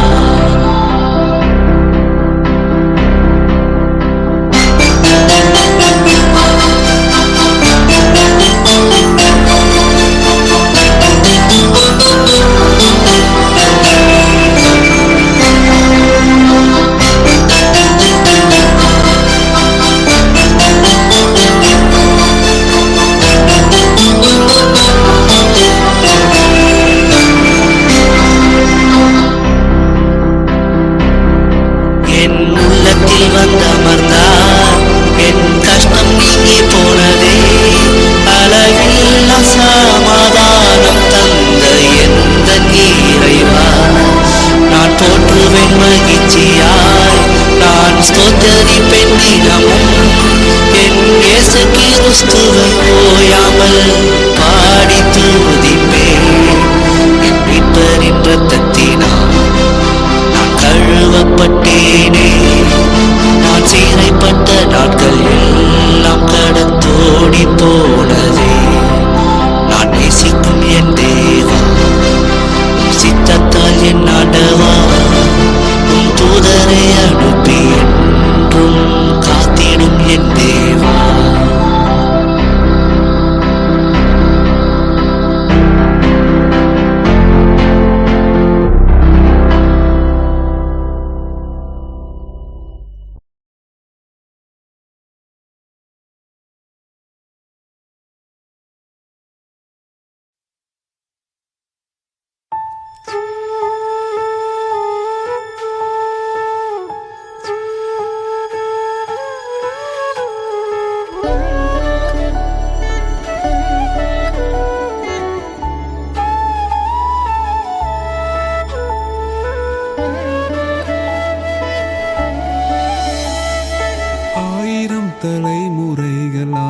ஆசிர்வதிப்பார். முடிவில்லா இரக்கங்களால் முடிசூட்டுவார். பூமியில் வாழும் மனிதர்களுக்கு 10 கட்டளை தேவன் எழுதி தந்தாரே. பூமியில் வாழும் மனிதர்களுக்கு சொந்த விரலினால் தேவன் எழுதி தந்தாரே. 1000 தலைமுறைகள் ஆசிர்வதிப்பார். முடிவில்லா இரக்கங்களால் முடிசூட்டுவார். பூமியில் வாழும் மனிதர்களுக்கு 10 கட்டளை தேவன் எழுதி தந்தாரே. பூமியில் வாழும் மனிதர்களுக்கு சொந்த விரலினால் தேவன் எழுதி தந்தாரே.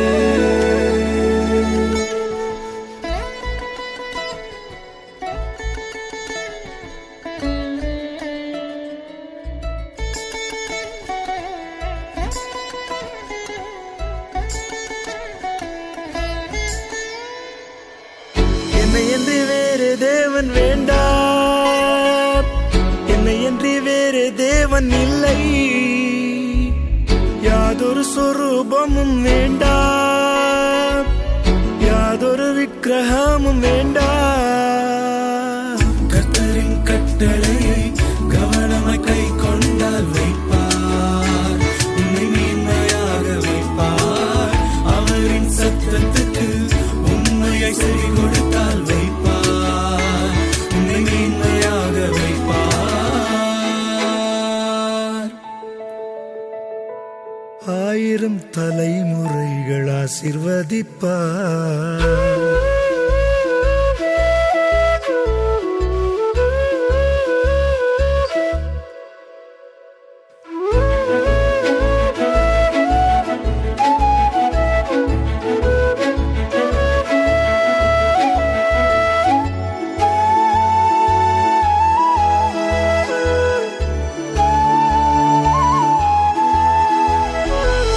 தேவனின் நாமத்தை வீணாய் ஒருபோதும் வழங்காதிருப்பாய். 7ஆம் நாள் ஓய்வு நாளை பரிசுத்தமாய் ஆசரிப்பாய். கர்ப்பத்தின் கனியையும் நிலத்தின் கனியையும் தருவார், உன்னை ஆசீர்வதித்து வைப்பார். பிசையும் தொட்டியையும் உந்தன் கூடையையும் நிரப்புவார், உன்னை ஆசீர்வதித்து நிரப்புவார். 1000 தலைமுறைகள் ஆசீர்வதிப்பார்.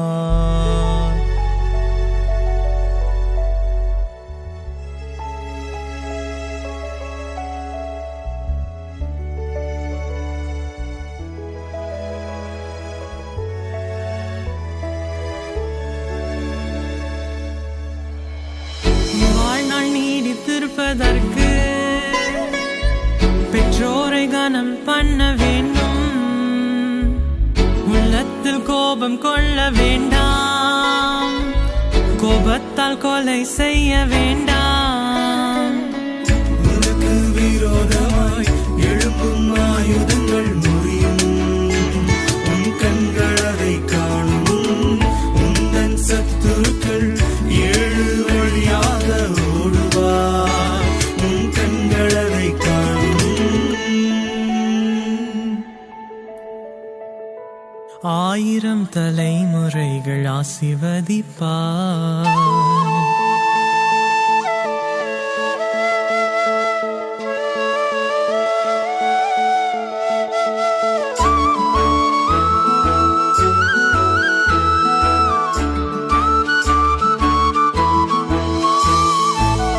விபச்சார பாவம் செய்ய வேண்டாம், கண்களால் இச்சி செய்ய வேண்டாம். களவின் பாவம் செய்ய வேண்டாம், களவால் செல்வம் சேர்க்க வேண்டாம். கர்த்தரின் நாமத்தை தரிப்பிக்கும் ஜனமாக வைப்பார், உன்னை நிலைப்படுத்துவார். உந்தன் தேசத்தில் ஏற்ற காலத்தில் பொழியும் மழை பொழிய செய்வார்.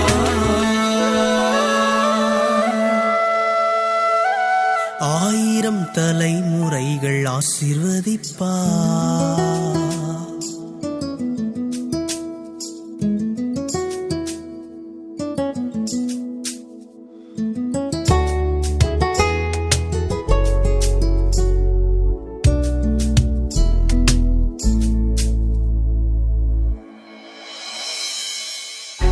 சாட்சி சொல்லவே வேண்டாம், நாவாலை கொலை செய்ய வேண்டாம், பிறரின் பொருள் மீது இச்சை வேண்டாம், இச்சையால் பாவம் செய்ய வேண்டாம். வாசல்கள் வழியாக நகரத்தில் பிரவேசிக்க செய்வார், உன்னை அவரோடு சேர்ப்பார், ஜீவ விருட்சத்தின் அதிகாரம் உனக்கு தருவார், அவர் உன்னோடு இருப்பார். 1000 தலைமுறைகள் ஆசீர்வதிப்பார், முடிவில்லா இரக்கங்களால் முடிசூட்டுவார். பூமியில் வாழும் மனிதர்களுக்கு 10 கட்டளை தேவன் எழுதி தந்தாரே, பூமியில் வாழும் மனிதர்களுக்கு சொந்த விரலினால் தேவன் எழுதி தந்தாரே. 1000 தலைமுறைகள் ஆசீர்வதிப்பார்.